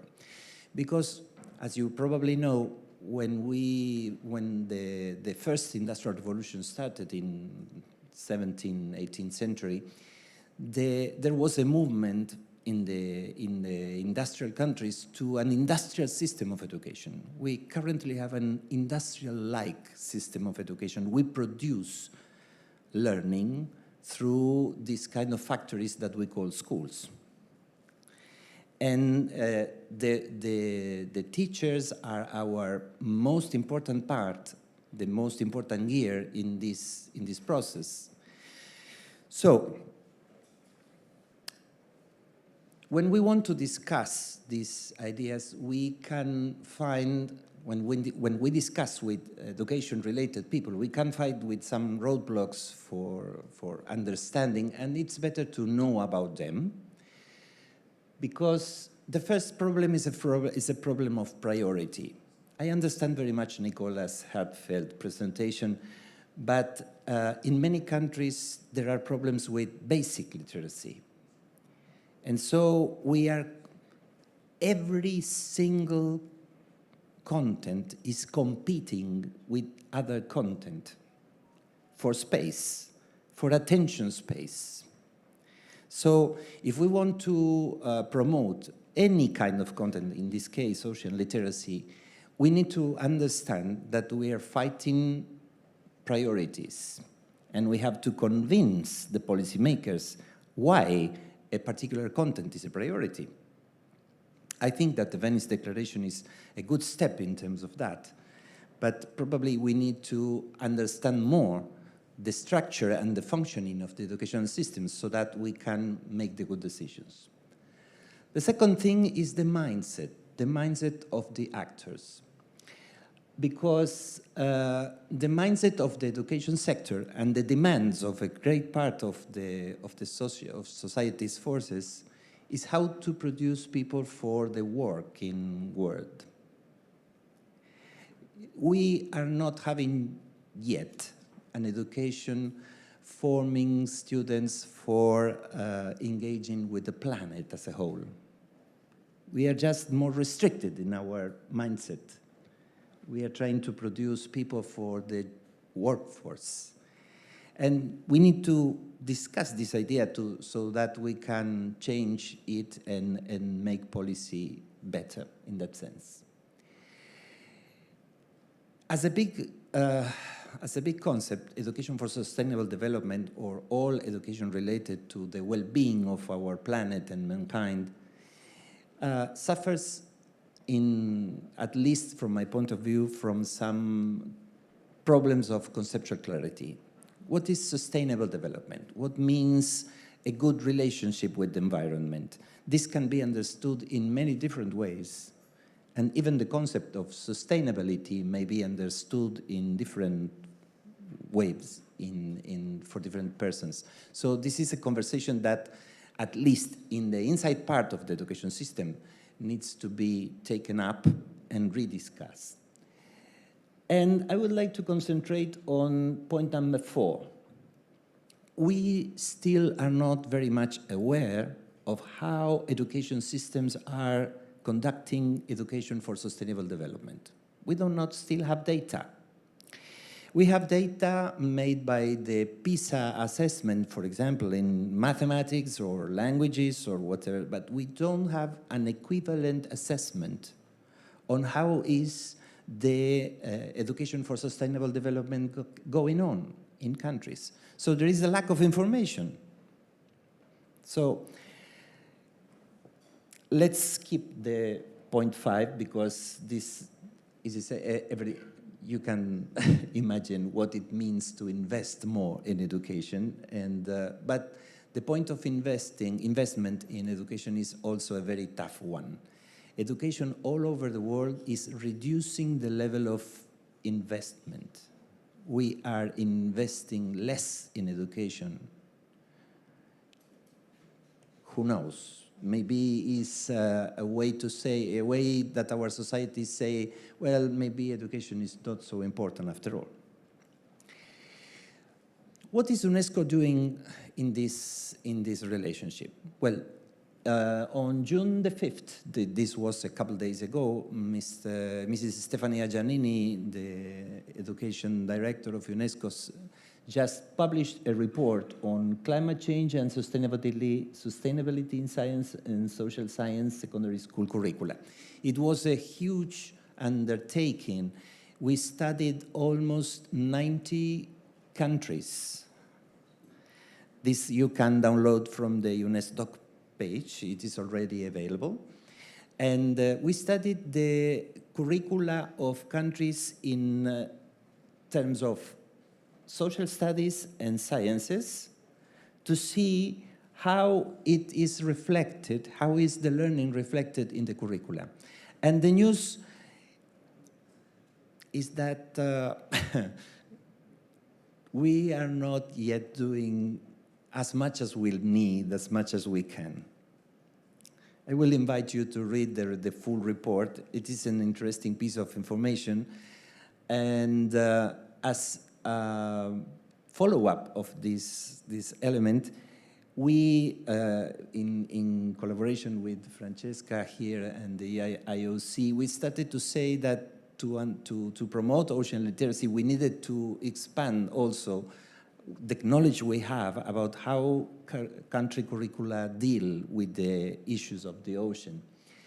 And so we produce a smaller report, about 10 countries, to study the integration of content related to oceans in the science, social science curricula in a selected group of countries. I'd like to call it a pilot study. Maybe we can in the future expand the range of the study and to know better what is going on. This report was prepared by Carolina Vera. Carolina Vera was the leader of the Pampa Azul project in Argentina. It's a very well-known project to expand the knowledge about the ocean in my country. And we wanted to have her on board because of her understanding and her expertise. And Carolina was studying the curricula of 10 countries. Some of those countries pertain to the European Union, and also some of them were included in this study because their long-term relationship with the sea, such as Chile and Costa Rica and Seychelles, maybe. And the process of making this short report that I'm sharing the information with you is how can we produce knowledge about what is going on in the classrooms? The first element to produce knowledge is to study the curricula, to study the study plans, the syllabi of the countries, and to see what we can find there about the ocean-related content. So just as in the bigger study, the green one that I showed you first, we did a keyword analysis. We scanned the full documents and we made a list of keywords related to the ocean, to the environment, or whatever. And then we organized that information in a way that can be communicated, that can be used for sharing and for provoking discussions. Not many concepts, not many key concepts directly related to the oceans were found in the curricula. Words as ocean, sea were present, but very scarcely. So we had to expand a bit the range of the study to include also some indirectly related terms, for example, related to biodiversity, environment, sustainability, climate change. So the study tries to cover a general picture of what is going in these 10 countries. And this is my first piece of information. Maybe the graphic is a bit strong, but the number of concepts directly related to oceans. This is the short blue line on top of each graphic. As you see, the orange bar is the longest, is the number of times that environment appears in these 10 countries' curricula. And the number of times that a specific word related to the ocean is mentioned, maybe France, in this general, in this sample, is the country that has the most number of keywords, the most number of direct references to the ocean. I don't want to get you more in terms of numerical analysis of that. I would like to use this as a picture, to understand better what's happening. And this kind of analysis can lead us to fruitful discussions. Why are we speaking so much, or comparatively so much, about the environment and not including the oceans in the environment? Is it a problem of mindset? It is a problem of that the conceptualization of environment does not include the oceans in the science community? Is it that the textbook authors are not trained to include oceans as a part of the environment? We still don't know. So the first thing is that the degree of inclusion of specific terms related to oceans is quite low. When we see it, by making an average of all countries, we see that the environmental cluster and the sustainability are keywords that are much more in the language of curriculum. And for example, the climate change is still in its infancy, as well as the oceans. discussing climate change, even if it's a very important part of the current discussion in the international community, the problem of climate change, it is not reaching the school level yet. And the same is happening with the oceans. So what does this kind of information mean? It means that the level of understanding of the scientific community is not balanced. Does it mean that environment and sustainability have a bigger role because these are words that have been in the discussion for a longer period of time?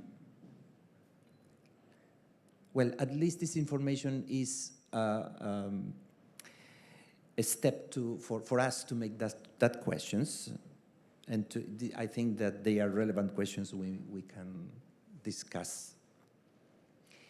Sorry.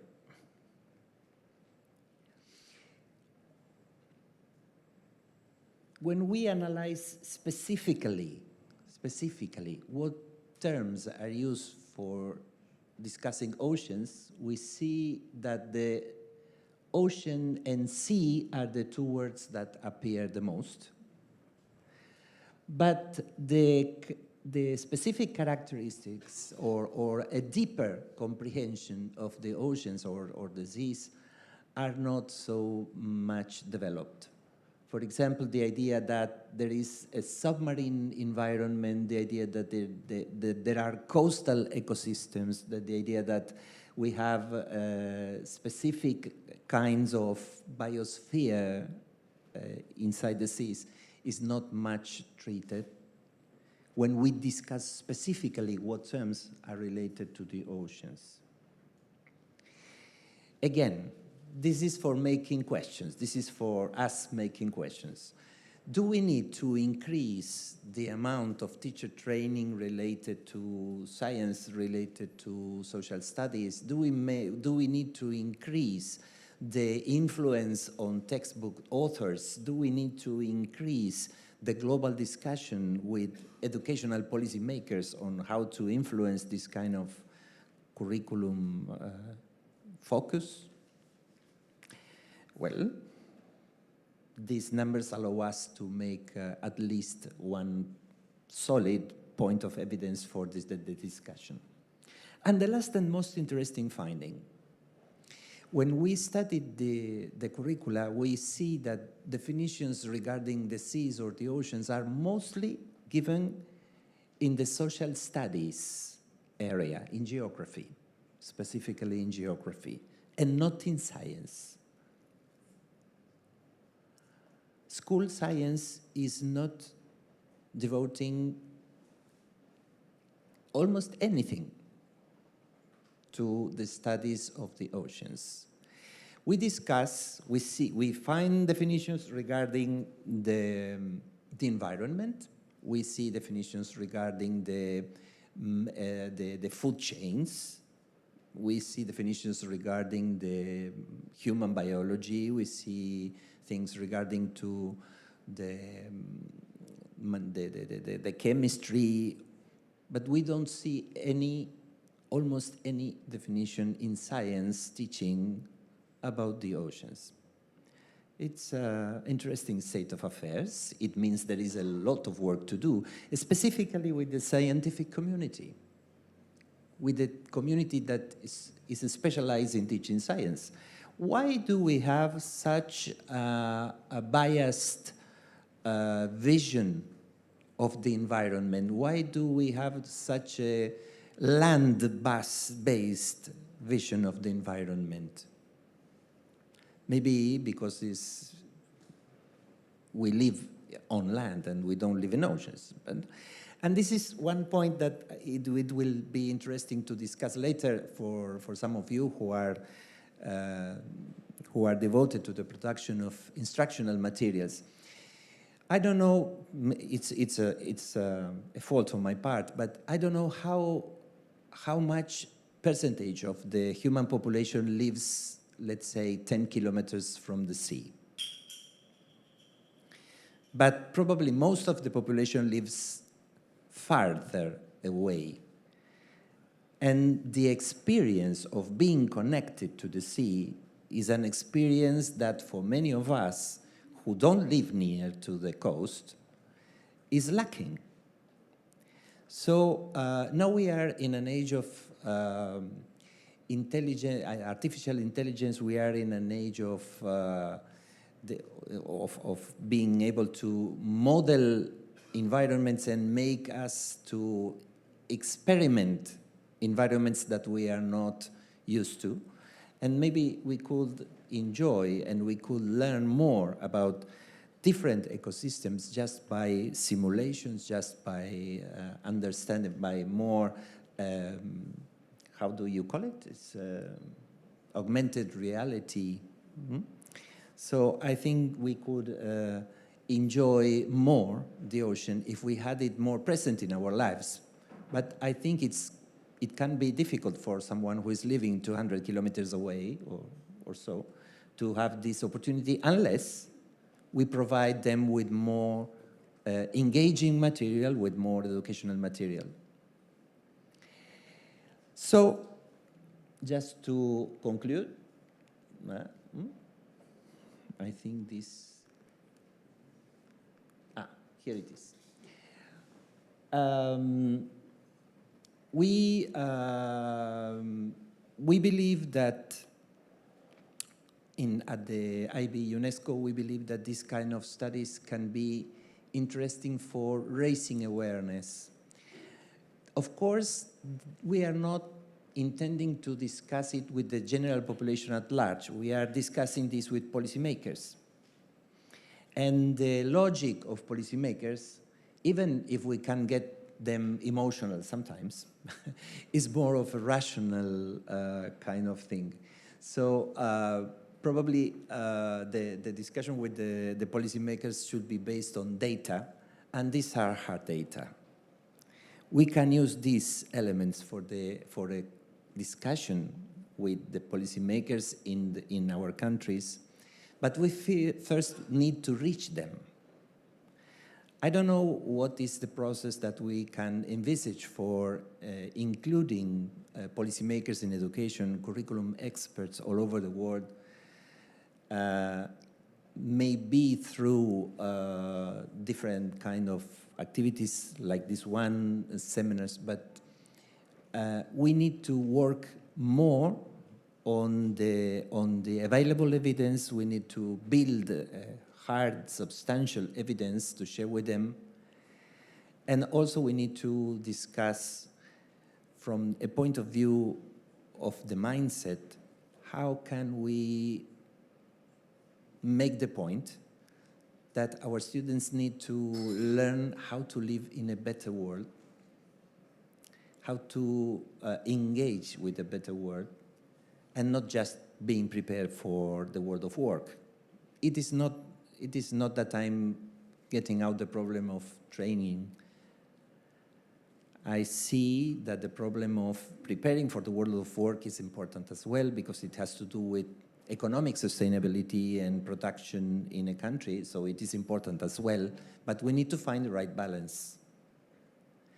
So maybe this discussion is not so heartwarming as Nicholas, but I think that we need to be sober, a bit sober, about how can we move the discussion with those who run the educational systems all over the world, and how can we influence them.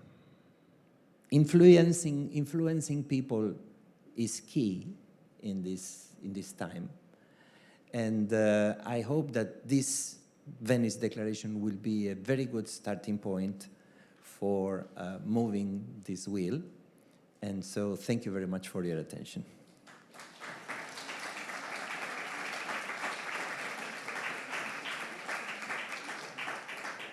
Thank you, Ugo. I think this is a very much needed study so that we can have some arguments to open a dialogue with policymakers on how we include ocean literacy in curriculum framework. So I would like to ask Nicola to come here, so for a couple of questions that my colleague Jack will read for you.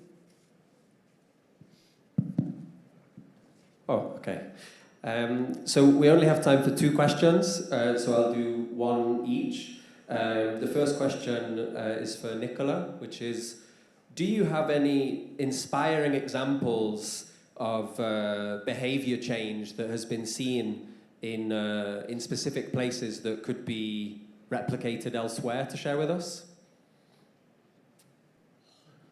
Oh, God. There's no easy questions. I know. Oh, the thing is when you point out one thing, you always feel bad about all of the other things that you don't mention. So a really simple, this is really simple, but I love it. So it's a zoo in the United Kingdom, and they gave out to their visitors loo blocks, so these bricks that you put in your toilet cistern, and they reduce the amount of water that you use, so you save water, and you help the water cycle, and you help, saving water, which obviously links with the ocean, of course, we all know that. So they gave these out, they took people's email addresses, and they just said, if you've used it, tell us and email us back. And I think it was something like 90% of the people that they gave them out to gave them back. And I know that's a small thing, but it doesn't have to be this great, big, complicated thing, And then, there are huge kind of levels of behaviour change happening as well. Again, I am going to use a UK example, but there's a brilliant project called the Sustainable Management of Marine Resources, funded by UKRI. And within that, there's so much research around fisheries, climate, seagrass protection, but all through the lens of people and our behaviour. So from a kind of a behaviour change in the science community, that's a great example. That's millions of pounds going into that project, really looking at our relationship with the ocean and how, science that we need to investigate and mitigate the problems facing the ocean needs to be linked with people. So I'd say that's a really good example of behaviour change in the science community as well. And I could go on and on and on and on. So yeah, it doesn't have to be this big stuff. It can be little things. But the really important thing is making it easy. So that loo block thing, it was motivating for people to do it because they would save money on their water bill. It was opportunistic because they were given to it while they were at the zoo, and they could do it. They were capable to do it because you just lift up your toilet and put it in and then send an email to say, I've done it. So there we go. Thank you. And then a question for Ugo, which is, how can we empower the youth to take a more active role in promoting ocean literacy and ocean conservation? And what are some effective strategies for engaging them in this effort? Well, you see, this is my personal opinion, okay? I'm not speaking in the name of any organization now, but school systems are based on control. We want to control youth. We want them to stay sitting there and learning things and keeping quiet. The issue of instilling more activism at the school level is quite difficult because of this control need. Probably we need to, I think that one of the most interesting examples is the kind of activity that is done in many schools with the UNESCO system, when they have to describe countries, when they have to express the feelings of countries or whatever. This kind of whole school activities that embrace all students together for making a specific presentation, that could be interesting scenes or opportunities to doing this kind of youth engagement. But first of all, we need to work on the mindset of principals, of school principals. If we want to have a more active school, if we want to engage youth, youth do engage by themselves. They like to be engaged. But we are creating a kind of ecosystem at the school that does not foster youth engagement. So the problem is not with the youth. The problem is how do we help our principals and our teachers to be more, to improve their learnings, their teaching strategies, to be more creative, to allow for more freedom at the school level to mobilize youth feelings. So I think this is a kind of a policy dialogue we need to have. And to be, this means also to mobilize the feelings and the activities of the students, and we need to be more open to this kind of fluid school without walls.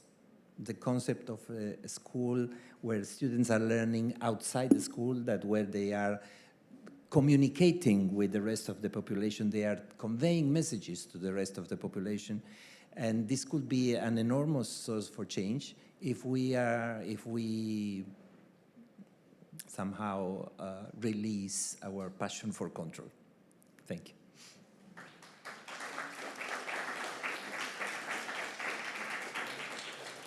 Thank you. Thank you very much to Ugo and Nicola. And to all the questions, I mean, we're going to have some more time over the next 2 days if you want to approach them again and ask the questions that we didn't have the time to ask. Now we move to the panel on ocean literacy good practices.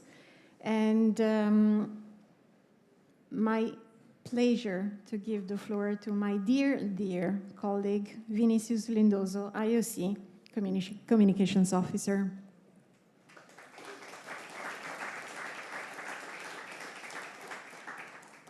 Hi, everyone. Good morning. I'm very pleased to be here.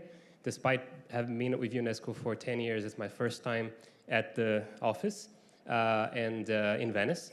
So, you know, I'm very charmed by the city. It's a great pleasure. It's also a greater pleasure because I think that if I could sum up the one thing over the last 10 years that really kept me going, you know, these were 10 years of communicating every year about how we're doing poorly on climate, how we're doing poorly on ocean issues. All the science tells us is we're not doing enough, we're still failing to meet objectives, and the situation is getting worse. So the only thing that really got me through was looking at what was happening in the ocean literacy field, looking at what's happening with the new generations, looking at how, despite everything pointing to the contrary, there's still people acting, there's still people hoping, and that without that, then we're really doomed. So I think that's the main importance of the whole ocean literacy community. It is to keep the fight on and to keep getting the new scientists, the new policymakers, the new ocean leaders emerging from the youth and the new generations to come. So today we are here to talk after, you know, we started the week with the launch, as Vidar Helgesen said in his video message, the launch of the UNESCO State of the Ocean report with some expected bad news. You know, the sea level rise rates have doubled over the last 30 years. Ocean warming rates have doubled over the last 20 years. It's what it is. But we can end the week in very, very good news, hearing about a host of different ocean literacy initiatives that are working and that are proven successful at various levels of government, philanthropy, private sector, academia, and so on. So it's really my pleasure to welcome you to this panel with 3 segments. So we're going to go start at the global level and see what's happening internationally, and then move on to regional level, and then end with talking about ocean literacy in education systems, again, at both early childhood education, looking at it at you know, basic curriculum, and higher education, and with society writ large. So let me start with inviting 2 very dear guests. So Arturo Incerti, Policy Officer with the European Commission, and will be talking to us about the EU for Ocean Coalition and other initiatives. and Romain Troublé from Tara Ocean Foundation, who has been a very long-term, yes, Arturo, you can sit in the middle. I will coordinate from here. And you just have to click on the microphone to turn it on and then to turn it off. Perfect. Then we'll have some questions from the audience. Okay, so Arturo, what is the EU for Ocean? What's happening at the European level on ocean literacy, and how can you enlighten us about these initiatives? So first of all, thank you very much. Once again, I'm Arturo Incetti, today representing the European Commission here in Venice. It's a pleasure to be here, and thank you very much, Vinicius. Thank you very much, Francesca, and thank you very much, UNESCO. I'm sorry for the microphone, for the invitation, and a pleasure to be here today. As you know, the European Union has more than 100,000 kilometers of coasts, and more than 60% of its population of 450 million people lives on the coast. That's why, for us, the ocean, the one ocean, as we always say, and also ocean literacy, that's what we're talking about today, is so crucial, is so important. That's why we, as European Union, we have created the EU for Ocean Coalition. This coalition it has 3 legs, 3 parts, which deals with different topics, let's say. The EU for Ocean platform is a platform in which you can have exchange, cooperation between different stakeholders. Then you have the Youth for Ocean Forum. This Youth for Ocean is mainly focused on youth, so young people, mainly between below 30 years old, let's say, and also it gives these people, these young people, the possibility to become a European Youth for Ocean advocate. We have here today 3 of them, which I can recognize, and they will be certainly prone to answer all your questions and to show their projects, because Europe helped them to showcase these projects, help them also with mentoring possibilities, and to take them to the stakeholders, to the researchers, to the NGOs, to all the people who deal with the ocean every day.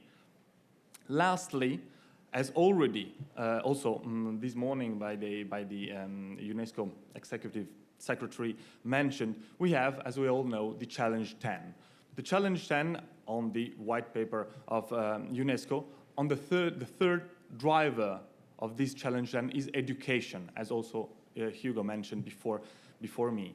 And one of the key actions of this education is especially to develop a global network of blue schools. And for this, Europe, we can help. Why? Because the third part of the EU for Ocean Coalition is the European network of blue schools. This network allows all the schools to have projects related to the ocean. We can give them visibility, we can give them funds, we can give the teachers the possibility to enhance, establish, and create this project in their schools, and we give them the funding, again, the visibility on our platform. We create the connection between the stakeholders, the research, government, to help them showcase once more these projects and to bring the ocean into the school, which is the aim we underlined several times today, and we will once again highlight during these 2 days of work and also in the Venice Declaration. So currently, all the EU for Ocean Coalition counts more than 900 members, and especially with regards to the European network of blue schools, we have 350 members, 300 just in the EU and 50 coming from also neighboring countries, because we also give the possibility to neighboring countries which are not part of the EU to become associate partner of this network, also once again to foster connection, cooperation, and collaboration on these crucial topics. Lastly, I would like to, sorry once again for the echo of the mic. to underline the cooperation we have with UNESCO, because we have actually a real cooperation with them. One clear example was in March, because the European Commission organized the European Ocean Days, and one entire day was actually the 8th of March, so also the International Women's Day was dedicated to the ocean literacy. We had our partner UNESCO in Brussels welcome them, and also to show the population, to show all the ocean literate and also the schools what is the European Commission doing at the European level, and what are the partners we have on the international level. So that's why we very welcome the idea of a global network of blue schools. We want to be its European leg, and we are once again it's a pleasure and an honor to be here and to deal with this crucial aspect and to bring once again the ocean into the school. Thank you very much.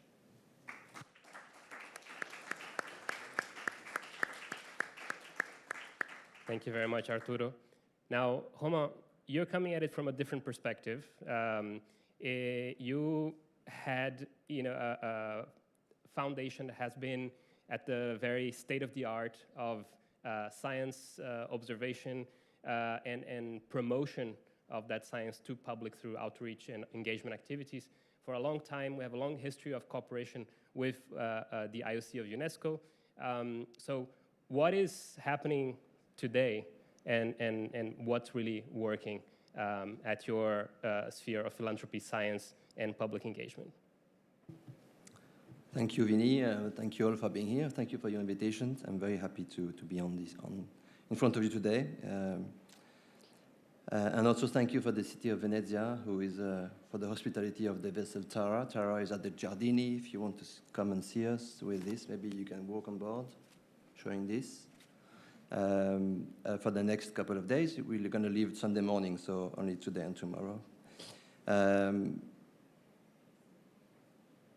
I think Venezia is a love affair. Huh? It's a love affair with the ocean. Huh? And in a love affair, you have harmony and you have arguments. And of course, harmony is what you see every day in Venezia, and of arguments is Acqua Alta. That's what the future is about for the Venezia sake. And I think this love affair is what we need to work on. And I loved the presentation before of Nicola and the panelists about this emotion aspect of the ocean, our link with the ocean. And I think we need really to work a lot on this, because we saw that knowledge doesn't get through it over the last couple of decades.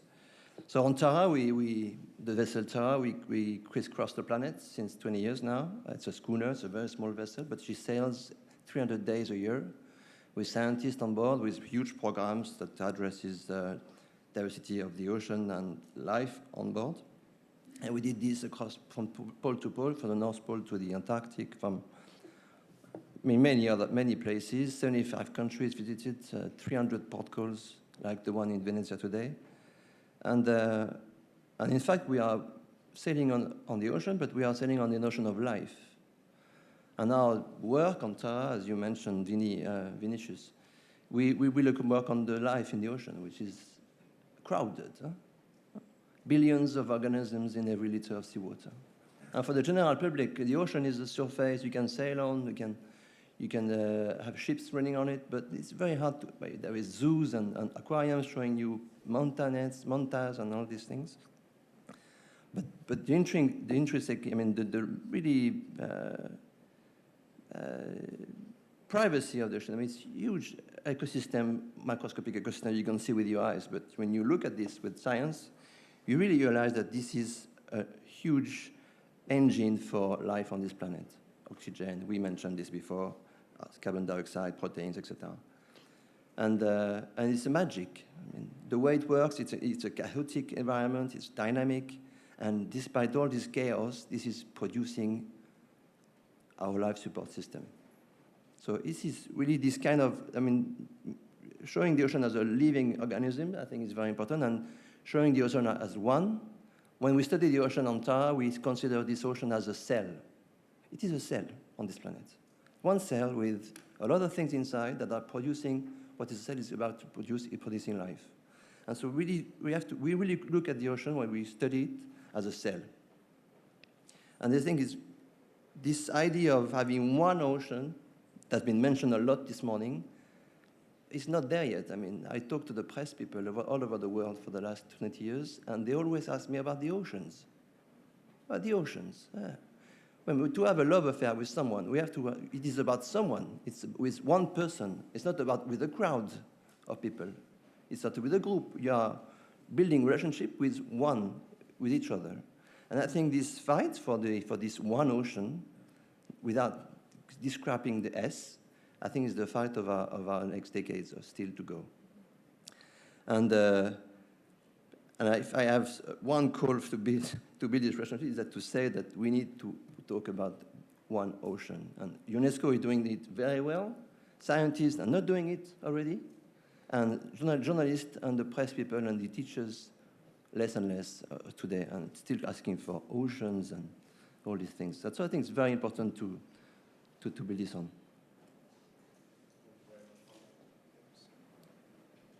Hello. Thank you, Roma. Do we have any questions coming in through Slido? Jack, I'm looking at you.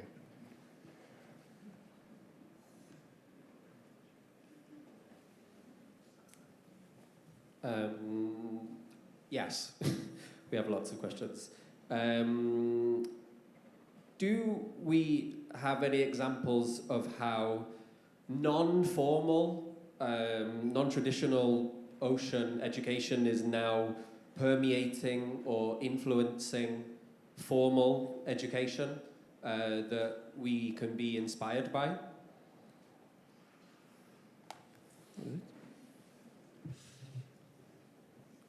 Non-traditional formal education. So basically, I would like to remind that, of course, formal education is a competency, of course, of I would say the member state for Europe, but in general of each country. So we also, as I mentioned, the EU for Ocean Coalition cannot, also we as Commission, we cannot go change the programs or the curricula of the member states, because that's a part which is only of the member states of the country. The way we approach the teaching, the culture of the ocean literacy, actually, it's mainly with something different from formal and normal, let's say, education. Just for one example, and do not steal all the time, which I know is very limited, is, for example, one of the activities we promote in different schools is the beach cleanup. Very easy. That's a clear example of not formal education. So do not stay in the class sitting and watching at the teacher, but go with the kids with the bare hands and do something concrete for the environment, for our beaches, for our ocean in general. And that's, I think, it's a clear example of what can be informal, let's say, a way of teaching. Thank you. Vinicius, you asked me about successes that we have experienced over the past 20 years. I mean, well, we do a lot of education of policymakers and negotiators of the UN member state when it talks about biodiversity beyond national jurisdiction for 12 years. And our role was mainly to educate about what is the ocean about? What is these so-called marine genetic resources? What we talk about? They have no idea what we talk about. So we spent 12 years doing workshops in every single negotiation sessions on this BBNJ agreement to explain this education of the negotiators itself. So this was very useful because really we did a good step forward on that. Also, talking about formal education, I mean, we are pushing a lot of effort into the French school system, trying to propose curriculum that are fitting into the program so that the teacher, they can use it to do the actual program in many areas, which is science, but also geography and also even media stuff. And it works, I think. So we reached 1.5 million kids over the last 10 years. And I can measure it. I think it works because it's a storytelling programs. Behind these programs that they are addressing education stuff, of course there is this boat at the same time in the sea every day that kids are in school, sampling day and night, looking at the ocean, testifying, and telling stories about that. This is really engaging for them to be following the topic and to be engaged, as you said before, on this ocean literacy.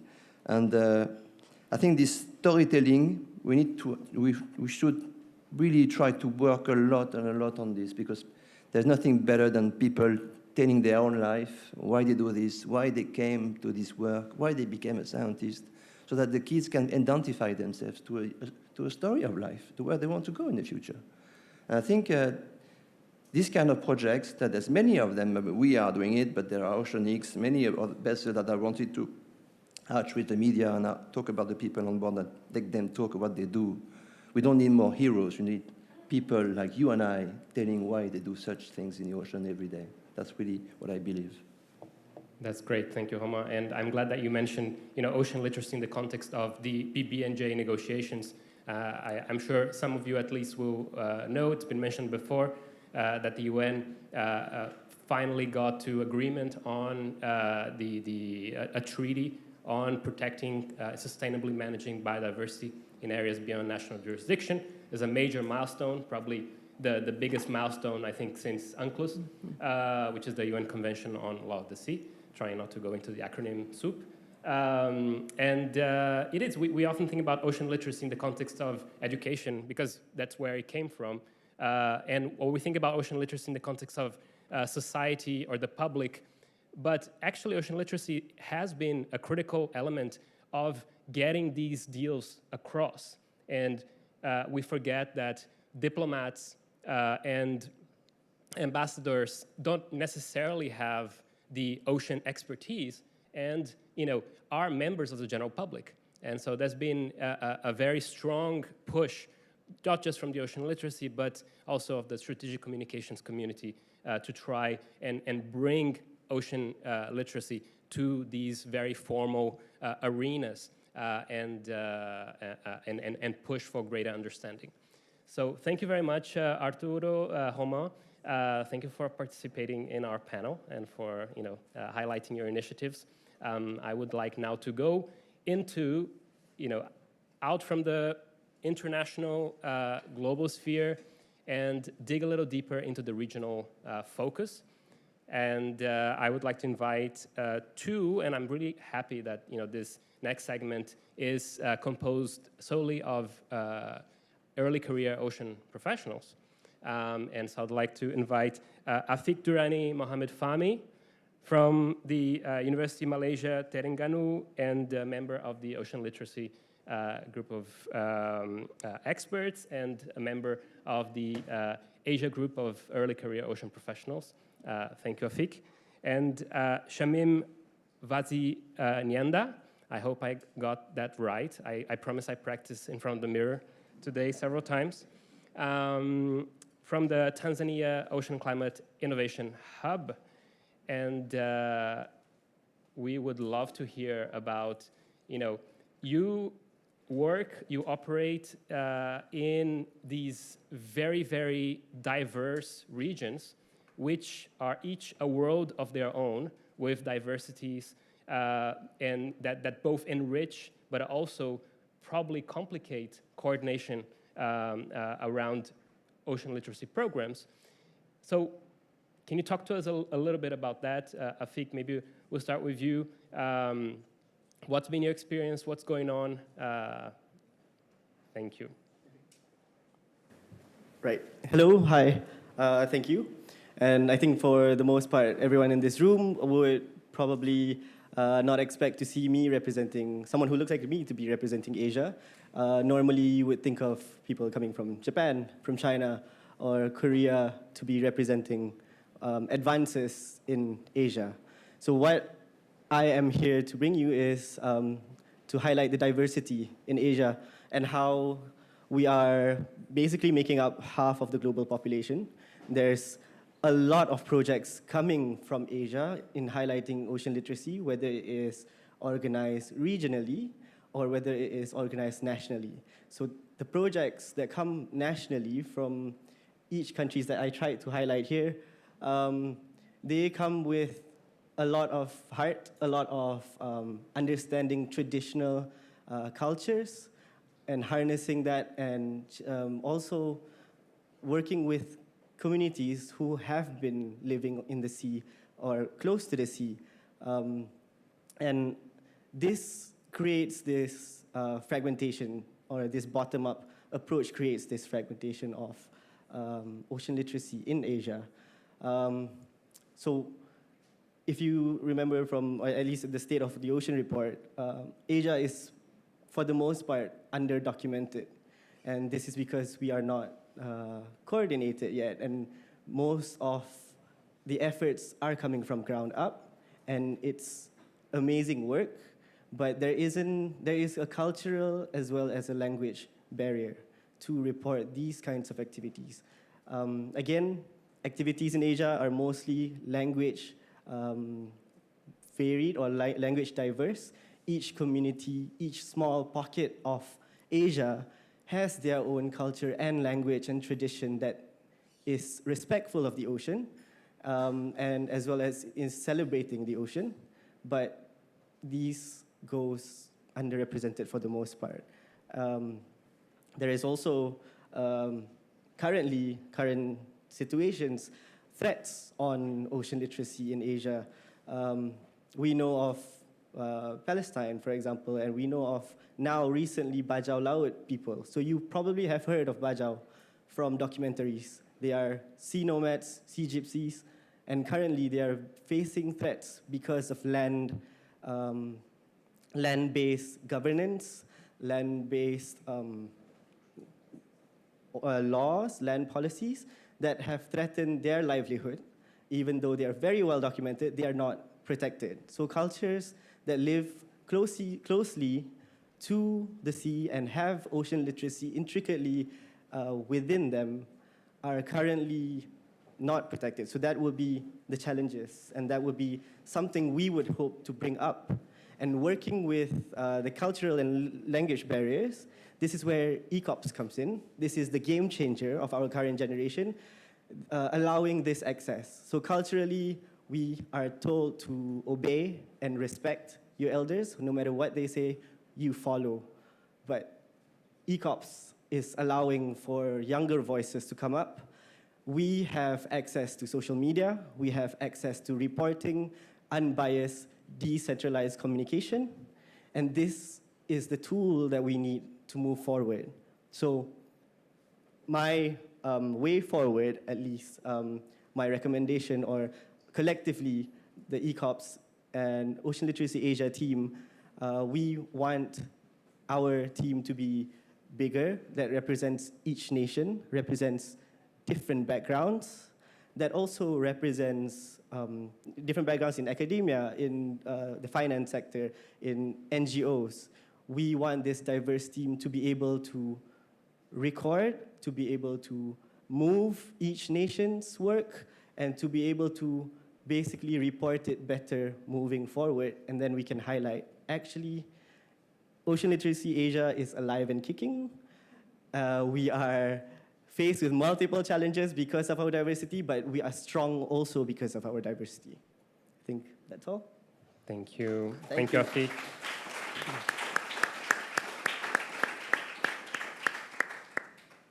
So, Shamin, what can you tell us about the situation, from your perspective, your involvement in various African countries and beyond, probably? Do you face some of the similar challenges, as Afiq mentioned?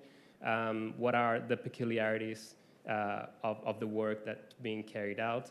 And I would also like to sort of throw a question to both of you, just for the back of your minds. How is it that by stepping up as early career, a new young generation in a very patriarchal, oftentimes, or let's say odiarchal society, they can establish not a combative stance, but just change the narrative to build an intergenerational dialogue that is much needed around ocean issues that oftentimes go into livelihoods and sustainable development. Wow, thank you very much. First of all, this is not a makeup kit. I know it's not a makeup kit. You will learn about it as time goes by. I come from Africa, a continent which is one of the youngest continents in the world, with 75% of our natural resources still intact, but yet we are the most vulnerable when it comes to climate change and all the issues that are happening around the world. And here we are talking about ocean literacy. I have been into the ocean literacy for a long time, I can say, working with kids and children and young people. But then one thing that I realized, I'm going to read you the questions that were given to me by young people and children, and you'll be inspired of how the young generation is really also much focused of how are we addressing ocean literacy and how are we engaging communities? How are you involving my mom or my dad who is a fisherman for them to also understand what it entails when you talk about ocean literacy? Question number one is, what are we going to do about it if we do not have support of our parents or guardians? So you are coming to my school, you're educating me about ocean literacy. What am I going to do about it if my parents or guardians have no idea? Question number two, where is our toolkit? And this question, I was asked this question in 2022, and of course, I felt like, what am I supposed to do? Which kind of toolkit are you asking for? Like, what am I supposed to bring this toolkit to you in school or something like that? And then another question is, if it will be better if we had something that provides guidance for us in order to educate other communities on ocean literacy. This came from a community that I work with in Tanzania. You've come to this community X. What about community Y? What are the guidelines that you have that we as community X can be able to use in order to talk to community Y for them to also understand ocean literacy? Last but not least, one of the kids said, my dad is a fisher. How are you helping them also to understand or learn about ocean literacy? And what is the use of ocean literacy to us if it's not helping our parents? So that is the key thing that stood out for me, that when we are talking about ocean literacy, it is a diverse thing, it is a diverse concept that needs to just not only reach to only the young generation, to the children in schools, but also to communities, because these communities are contributing highly to the livelihoods that we are talking about, supporting ocean climate or providing ocean climate solutions. And that is why the Tanzania Ocean Climate Innovation Hub, endorsed by the UN Ocean Decade, we said we are going to do it differently. We are going to work with communities, coastal communities, but we're also going to work with children and young people. How do we bring these people together so that they understand each other? Promoting intergenerational conversations. How do we promote intergenerational conversations in the context of ocean literacy? So what we did is we empowered communities. I have a lady that I love so much. Her name is Dora. She is a woman who takes care of 38 young people in my country. She runs these groups that are working into fishing, beekeeping. Have you ever tasted honey from mangroves? It is one of the most expensive honey in the world, by the way. It's very expensive, very delicious. And so due to the impacts of climate change, some of them were saying, I wish somebody had told me earlier that for me to be able to connect with the ocean, I need to understand the ecosystems that coexist, not only in a scientific way, but in a way that drives me as a person who has not been able to acquire education in a classroom, like I have been privileged, for me to be able to contribute towards ocean literacy. And so what we do, or what we did, or we still do, is we work with these communities, help them come up with innovative solutions of how they can contribute towards ocean literacy. We educate them how to make different products from their farming. They're doing seaweed farming. So how do you help them innovate from those products that they are farming within the ocean ecosystem? As I wind up, I'm going to show you, as I told you from the beginning, this is not makeup toolkit, but rather it's an ocean toolkit, ocean literacy toolkit. So when you look here, this is seaweed. It's a seaweed gel. We train and educate communities through workshops on how to make different products from what they are farming. I call them ocean farmers, from what they farm within their communities. And so it is through this that they're able to educate their children, but also it's through this that they support our ocean literacy programs. Because somebody will ask me, where do you get the support? They support us through this by giving us at least 1 cent or €1 to be able to continue our ocean literacy programs to their children within the schools. And then seaweed powder. They also make seaweed powder from this. And with this, one of the unique products that I love making from this is seaweed ice cream. It's very delicious. So you should understand, you connecting with the ocean is also about what does the ocean bring to you and what do you bring to the ocean. And then we all know about the jam on the bread that we eat, right? The normal jam, I think it's red or whatever it is. This is jam made from seaweed. So seaweed is a diverse product that for us to be able to understand the ocean, you have to learn about it. You have to embrace the ocean because the ocean has a lot to offer to us. So it is up to us to step up the game and support one another, work with each other. Last but not least, I use this soap. It is the best soap from seaweed. So I think I'm just trying to make you understand that the ocean is not all about us going into the ocean and swimming and, doing all the things that we do, but rather understanding what do we as humans offer the ocean and what does the ocean offer to us and how can we protect that in a more sustainable and resilient way. So this is how the Ocean Climate Innovation Hub in Tanzania is doing it with the coastal communities, but also with the children in schools and the young generation. My call to action to all of you is, what if we did it in one country at a time? You talked about, Asia being undocumented. I think Africa is triple. Is it triple, whatever? It's like under documented in terms of ocean literacy. So what if we started one country at a time? What if we set an example? Why don't we start with Tanzania and extend to all the countries? Of course, I'm going to be biased. I'm from Tanzania. So what if we started with one country at a time and empower more African countries for them to also start talking about ocean literacy, but also embracing it in more providing sustainable solutions towards our ocean. Let's walk this journey together from Venice to Nice, empowering each other and educating each other and leaving no one behind, especially the coastal communities and the young generation in Africa. Thank you.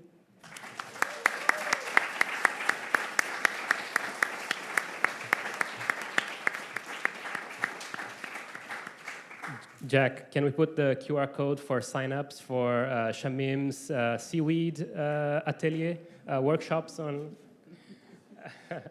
No, I'm joking. There's no QR code. Yeah. Sorry, technical team. Okay, so Jack, do you have any questions from Slido for? Yes. So the first question is for Shamim. Okay. Last year, there was a session of the Ocean Literacy Dialogues in Tanzania. Since that time, has there been any noticeable impact from that event or any new initiatives or synergies or good outcomes? Thank you very much. In fact, I was supposed to mention that, but then I got carried away with the seaweed. So, there has been a great impact, especially, and I was, as a young person, I was really embraced and really encouraged that, ocean literacy dialogues do not only happen in Europe, but they can also happen in Africa, and they can contribute to change. And also, given the fact that we talked about indigenous communities and indigenous knowledge, it was one of the greatest key items that we were discussing. And right now, communities are reaching out of like, what ways can we be able to access this particular knowledge that you are talking about? And some of them have even advised me, why don't you develop an app that we can be able to access these resources that you are talking about? So I'm really also trying to struggle of, okay, what if I develop an app? Where am I going to get the money? How do I make sure that it reaches you as an indigenous community? So it was of really great impact, not only to me, but also to majority of Tanzanians right now. People understand that ocean literacy is very important, especially if you want to address the ocean climate problems that are happening within the continent. And given the fact that we were hit hard by the floods in Tanzania, which affected my favorite person, Dora, she lost $20,000, which is worth 50 million Tanzanian shillings, and that is a lot of money. So ocean literacy has played a very key role, especially from the dialogues that we had in Tanzania. Thank you. Thank you, Shamim. Jack, another question? Yeah, one question for Afik, which is, what could be an immediate short-term action to undertake to raise the profile of ocean literacy specifically in Asia, do you think? We've already got like a team that is already running. We don't have participants from every nation, but we have probably like we're halfway through there. So it's important to have that endorsement at least of this team, whether it is from UNESCO, whether it is from Westpac. We need people to know the visibility of this team that is supposed to be the catalyst for each nation.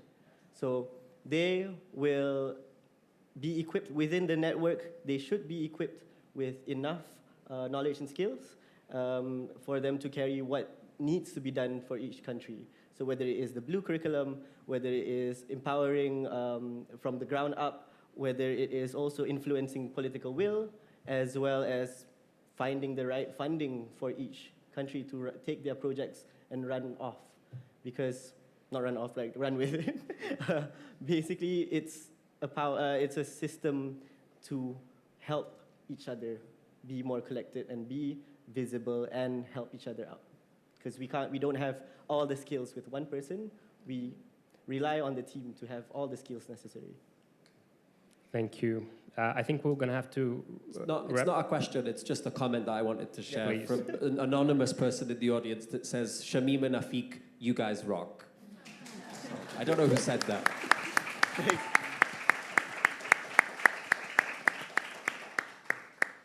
And just before we move on to the third part of our panel, I just wanted to actually respond to something that was evoked here by both of our speakers, which is the under-documentation. And, you know, of course, Asia and Africa have their peculiarities with the under-documentation, but I think it's really, as we heard from Nicola, it's a global challenge. Fortunately, I think since the Barcelona conference in April, we have had the launch of a global ocean and society survey to try and diminish that level of under-documentation, at least about perceptions of citizens about ocean literacy and the ocean writ large. So if anyone would like to hear more about how you can implement that Ocean and Society survey, it's now being piloted, and it will be available, you know, online if it's not already. There's several people in the room who participated in that effort. You know, I will not name, I see a few, but I'm sure I'm forgetting some. So as Nicola very well established as a strategy for, you know, speakers, I will not name names. But do come to me, and I will point you in the right direction if you are interested after the panel. Thank you so much, Shamim. Thank you, Afik. It was really great hearing from you. And more applause, I think.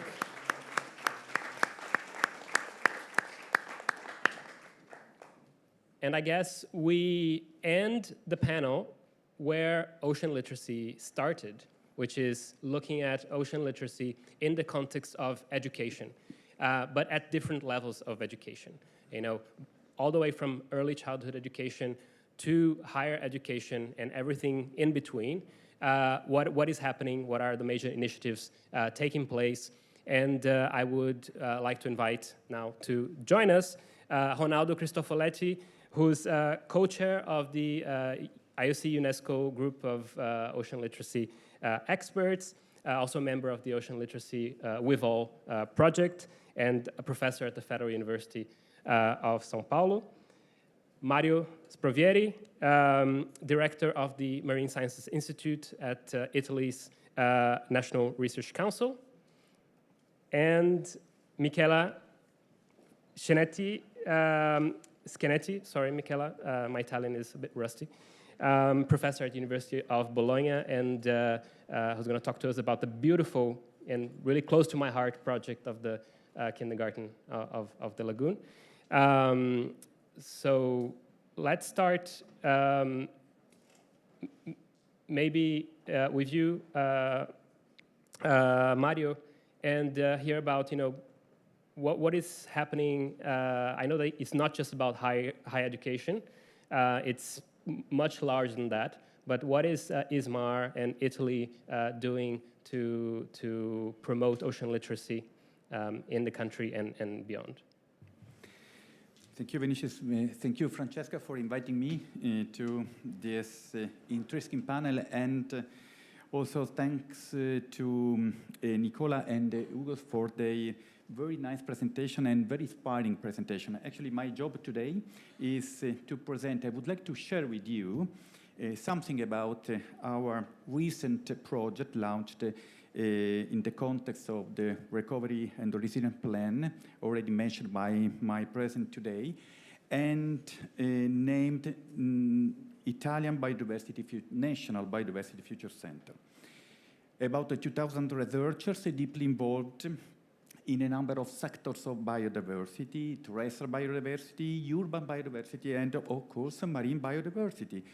And of course, there is a strong connection between biodiversity and the ocean science, and our job in particular, I'm coordinating with my institute, the Biodiversity Science Gateway. The Science Gateway is a sort of door, a creation of door or gate to introduce stakeholders, various stakeholders from school, family, and also industrial and industries and companies in the world of biodiversity, in the world in particular of ocean sciences. So we launched a big number of best practice, collecting tools for educational activities, creating tailored networking activities, creating literature to fill knowledge and emotional gaps in ocean science, engaging stakeholders for managing specific training programs. So a big effort, this is the key point, a big effort to involve people and a broad spectrum of stakeholders in social science and ocean science and ocean knowledge. So my point, I would like to stress, to underline that this is the first, honestly, the first systematic job, systematic experience in ocean literacy in our country. We lived in the past a lot of mini actions dedicated to ocean literacy, but not well structured, generally based on voluntary approach. So this is the first strong work that we are doing in our country dedicated to ocean literacy, to biodiversity in general, and specifically in my Institute of Ocean Literacy. So first, we are working to ministerial level to include within school programs ocean literacy, in particular at high school level. This is crucial for us because this is an important tool to reduce the decline of enrollments in disciplines, for example, in the sector of ocean science, and in general is a big effort to create, to inject true culture of the ocean and biodiversity in our youth. So this is an example, I think, and we think this is a good example of ocean literacy at the national level, and a good experience that could be exported in other countries. We would like to share this experience with other countries. 5 key key areas of our action. Again, ministerial level, we are working to include in the high school level specific activities with programs dedicated to ocean and biodiversity knowledge. We engaged companies to create attractive tools for students, and we are stressing the need to officially include such a kind of training programs in the school curriculum. We are working to create a professional toolkits, attractive literature dedicated to ocean and biodiversity in the coast and in particular for different school levels. We are working and we think that this is a crucial point of our story, to create new communication languages. We need to integrate digital tools with experiential modules. So we are designing experimental learning for high school students, involving them in activity of experimental knowledge here in the lagoon, for example, with mixed activities from the field to labs. And then we are working to create digital tools to distillate, to extract from social media, for example, Instagram, TikTok, and the other ones, stories, experience, to create peels of experience, highly attractive for young students and for young people.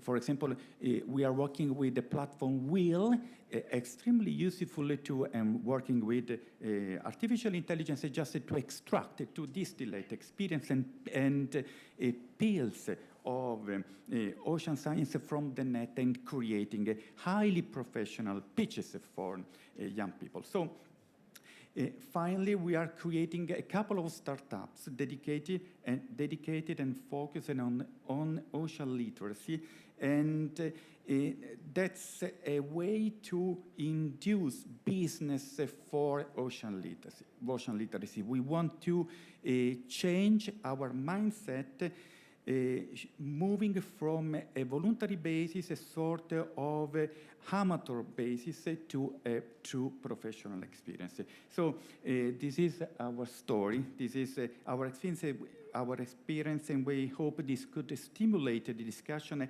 and create curiosity and opportunity for collaborations with our countries.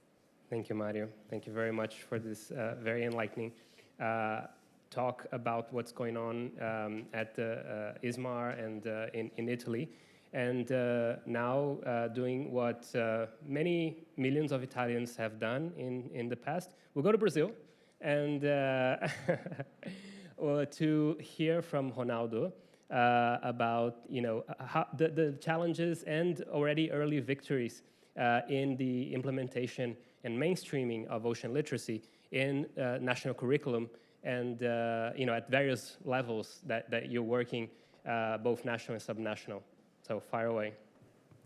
Thank you, Vini. Thank you, Francesca, for the invitation. Remember that I'm Cristofoletti, so I'm a descendant from one of that moved to there. So glad to be back. So let's understand a little bit of this experience from Brazil, understanding the scenario, the opportunities, and what's going on.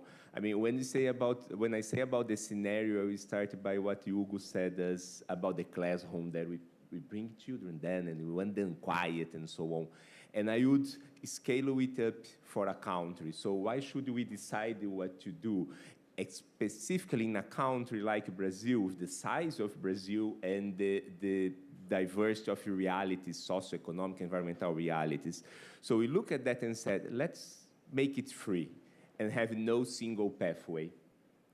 The second point was then we need to create opportunities. And if you decide not having a single pathway, the opportunities should come from mobilization and engagement and providing sustainability in the projects, how it was done. Some things are similar from many great experiences we heard here, and is that it started by the Blue School movement, and where the schools should recognize themselves as locally how bring all that discussion. But while the Blue School works with projects that go for 1, 2, or more years, sometimes it's difficult for people to engage. They don't feel connected. So small and punctual actions would make that connection. They have been done that by creating the Ocean Olympics for 3 years already. And there are once a year by a test of knowledge or some cultural activity that any citizen, not only schools, can engage. And then we have going for the sustainability, working on how to bring all this for policies. Because when you have a policy there, a public law, then you guarantee the sustainability of the projects, you give support for the teachers and so on. And for all of that, the 4 pillars in these opportunities, that making sure that while we here as community get happy with the results, who should be happy is the one that are doing that. So we make sure to bring that to the news. Wherever in social media, newspapers, TVs, radios, local and national or regional level, because they need to feel recognized that, wow, working for ocean literacy is cool. And so there were the 4 pillars. And what are the results on that we are now seeing? And it's no linear, because as I said, we decide not have a single pathway. We look after 3, 4 years working on this, and with all the challenge we have in the world, and seeing for the blue schools, we reached more than 310 schools, some of them very far away from the sea. When I mean very far away, I'm saying schools more than 2,000 kilometers from the sea. We have schools in the middle of the Amazon, between the Atlantic and the Pacific, more than 2,000 kilometers, and they recognize themselves as blue schools. We have schools 500 kilometers from the sea that they decide in their second year to work with coral reef blanching. And as the project was led for a group of 4 teachers, women, then they bring the gender in that discussion. So every time I look at that project, I say, wow, how are you doing that? It's so amazing, because they have that freedom.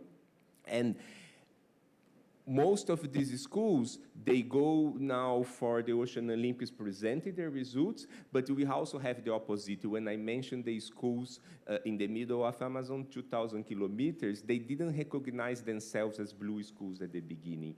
But they started with the Ocean Olympics for 2 years, and they said, well, we can continue that like a project. And then they got it. But with all of this going on and in the media, it's helping us to support the public policies. In our system, we have, in Brazil, we have a national curriculum, then that goes for each state, and then we go for the municipalities. And we need to remember, in the size of Brazil, some states are as the same as countries in Europe, in size, in economy, and population, and everything. And it always started in 2021 with the first municipality law in Santos city that has 405,000 citizens. And from there, in less than 3 years, we have reached now 20 cities with the law spread over the coast, and 3 states. If we get all these states or cities covered by law, we are talking about more than 26 million of citizens. So you start to see that go on. And once that happened, now finally, with, of course, and I wanted to acknowledge that with all the support always from Francesca and IOC, we now managed to see the federal government, the Minister of Education, say, what is going on there? Let's continue the conversation from the beginning at the national level. So we are now in a very advanced stage where the minister say, well, if you have 3 states, 20 cities, and all of these, and all the Olympics and everything, so we want to move that for a national level. So giving freedom is the success. Thank you, Ronaldo. Thank you very much. And Michela, so over to you to, again, end the whole panel at the very beginning, you know, with the little ones and outdoor education. And if you could enlighten us about, you know, the kindergarten and all the projects.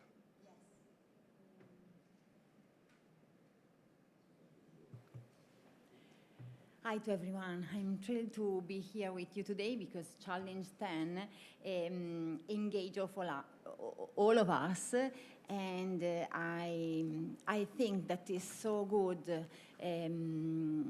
Bring together diverse perspective and skills, and I represent the education skills. My field is education for sustainability and active didactics, and I have the privilege of supporting Francesca Santoro teams in promoting, Francesca Santoro and her team in promoting an innovative project called Kindergarten of Lagoon. We are here in Venice, a city that is not only a World Heritage Site, but also involved its entire lagoon. Your focus on ocean literacy is so important, but like the 7 principles say, the ocean is large and inexplored, above all, especially by children, also if they live near the ocean. For this reason, the project aims to bridge blue and green spaces, ensuring children's rights and respected and their voice heard every day. To achieve this, we believe we must prioritize the quality of life for children, starting with the youngest, the preschoolers children, as well as for families. It's essential to reconnect the necessary link between well-being and learning, because when we speak with learning, we can't forget well-being, that is in perfect connection. Kindergarten of Lagoon has, of course, welcomed the principle of ocean literacy, but integrating and connecting them with those of outdoor learning in a way that align perfectly with the educational aim of preschool, but I think it could be good also for school, primary and secondary school, and I try to explain why. Research, there are a lot of evidence that show that today's children spend most of their time in artificial and closed environment. However, studies also show that nature-based learning promote pro-environmental attitude and behavior. Work with the social, cognitive, emotional skills, but it seems to be not enough. But we know it's not enough to talk about climate change or ocean warming to make children aware and active. The perspective of a place responsive education teach us that respect can't grow without experiences. And without to build a relation in and with the place in where we live together. To respect the ocean, children must first know it and understand its connection to humanity, to their humanity, to themselves. The project's innovative and challenging aspects, in my view, are grounded in this choice. The age of children, starting from 3 to 6 years old. The multi-professional group, we are pedagogists, biologists, psychologists, experts in ocean, but also in education. Weekly commitment, the continuity of the experiences fix the meaning for children, for teacher, and for everyone. Teacher training, a training that was and is experiential, active training also for teacher. They need to keep themselves, keep their body that the teacher involved in relation with environment, that choose to like environment to teach. Parental involvement, community engagement. We involve the territory to not only to speak, but to keep connection. And the research, to collecting data, to monitoring the impact, to discover new things maybe. Let's try to go deeper with few concepts. We can go next slide. Sense of belonging. We choose sense of belonging because children need to have the opportunity to living and observing nature and to feeling in connection. They can be active if they are aware of this connection. Children must belong to the world. For this reason, they must be in contact with their surrounding, not only close in school or in house or in big central shop. Knowledge, scientific and sensible knowledge grows through interaction with real and alive things. Natural environment are dynamic, are complex, encouraging exploration, promoting children's curiosity, and maintaining their concentration. And these make their learning significant for them. Contextualize in every space, natural, urban, in blue space or green space, and collaborative, because children in this way realize that need each other to go on and feel allowed to explore with their senses and not only to listen what happening all over the world. The early childhood years are essential for motivating scientific thinking by taking advantages of children's innate and biophilic interest in the world around them. So go on with a lot of questions and not giving them all the answer could be the solution. Additionally, through the exploration with the scientific tool, microscope and other things, they can understand what happened around them and see the connection between ocean and earth biodiversity. But it's important to put the experiences in the middle, their experiences, because these allow their body to be involved and free to discover. It's crucial for them to stimulate different languages, symbolic, creative, imaginative, artistic, visual. And this lets children discover, also with amazing picture book, how the natural alphabet shows that we are connected because we have the same partner around and within us. Children need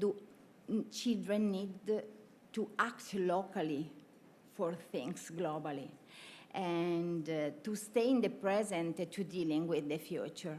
In this way, children can understand we are nature and we have to learn how to build a great coevolution. It's never too early to start. For this reason, we start from preschool children. Thank you so much for your attention. Thank you, Michela.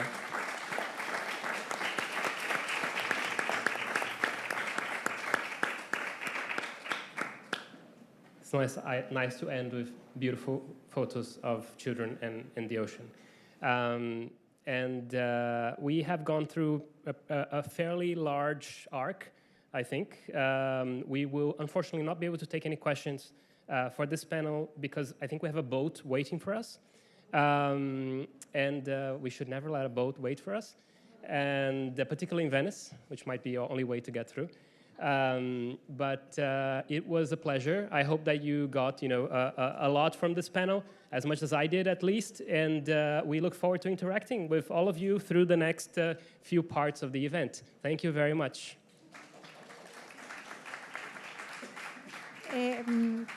Please follow our colleagues with a little flag showing the same graphic layout of the conference because they are going to lead you to the boat.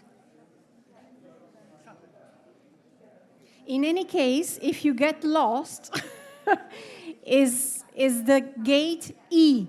E like Elias.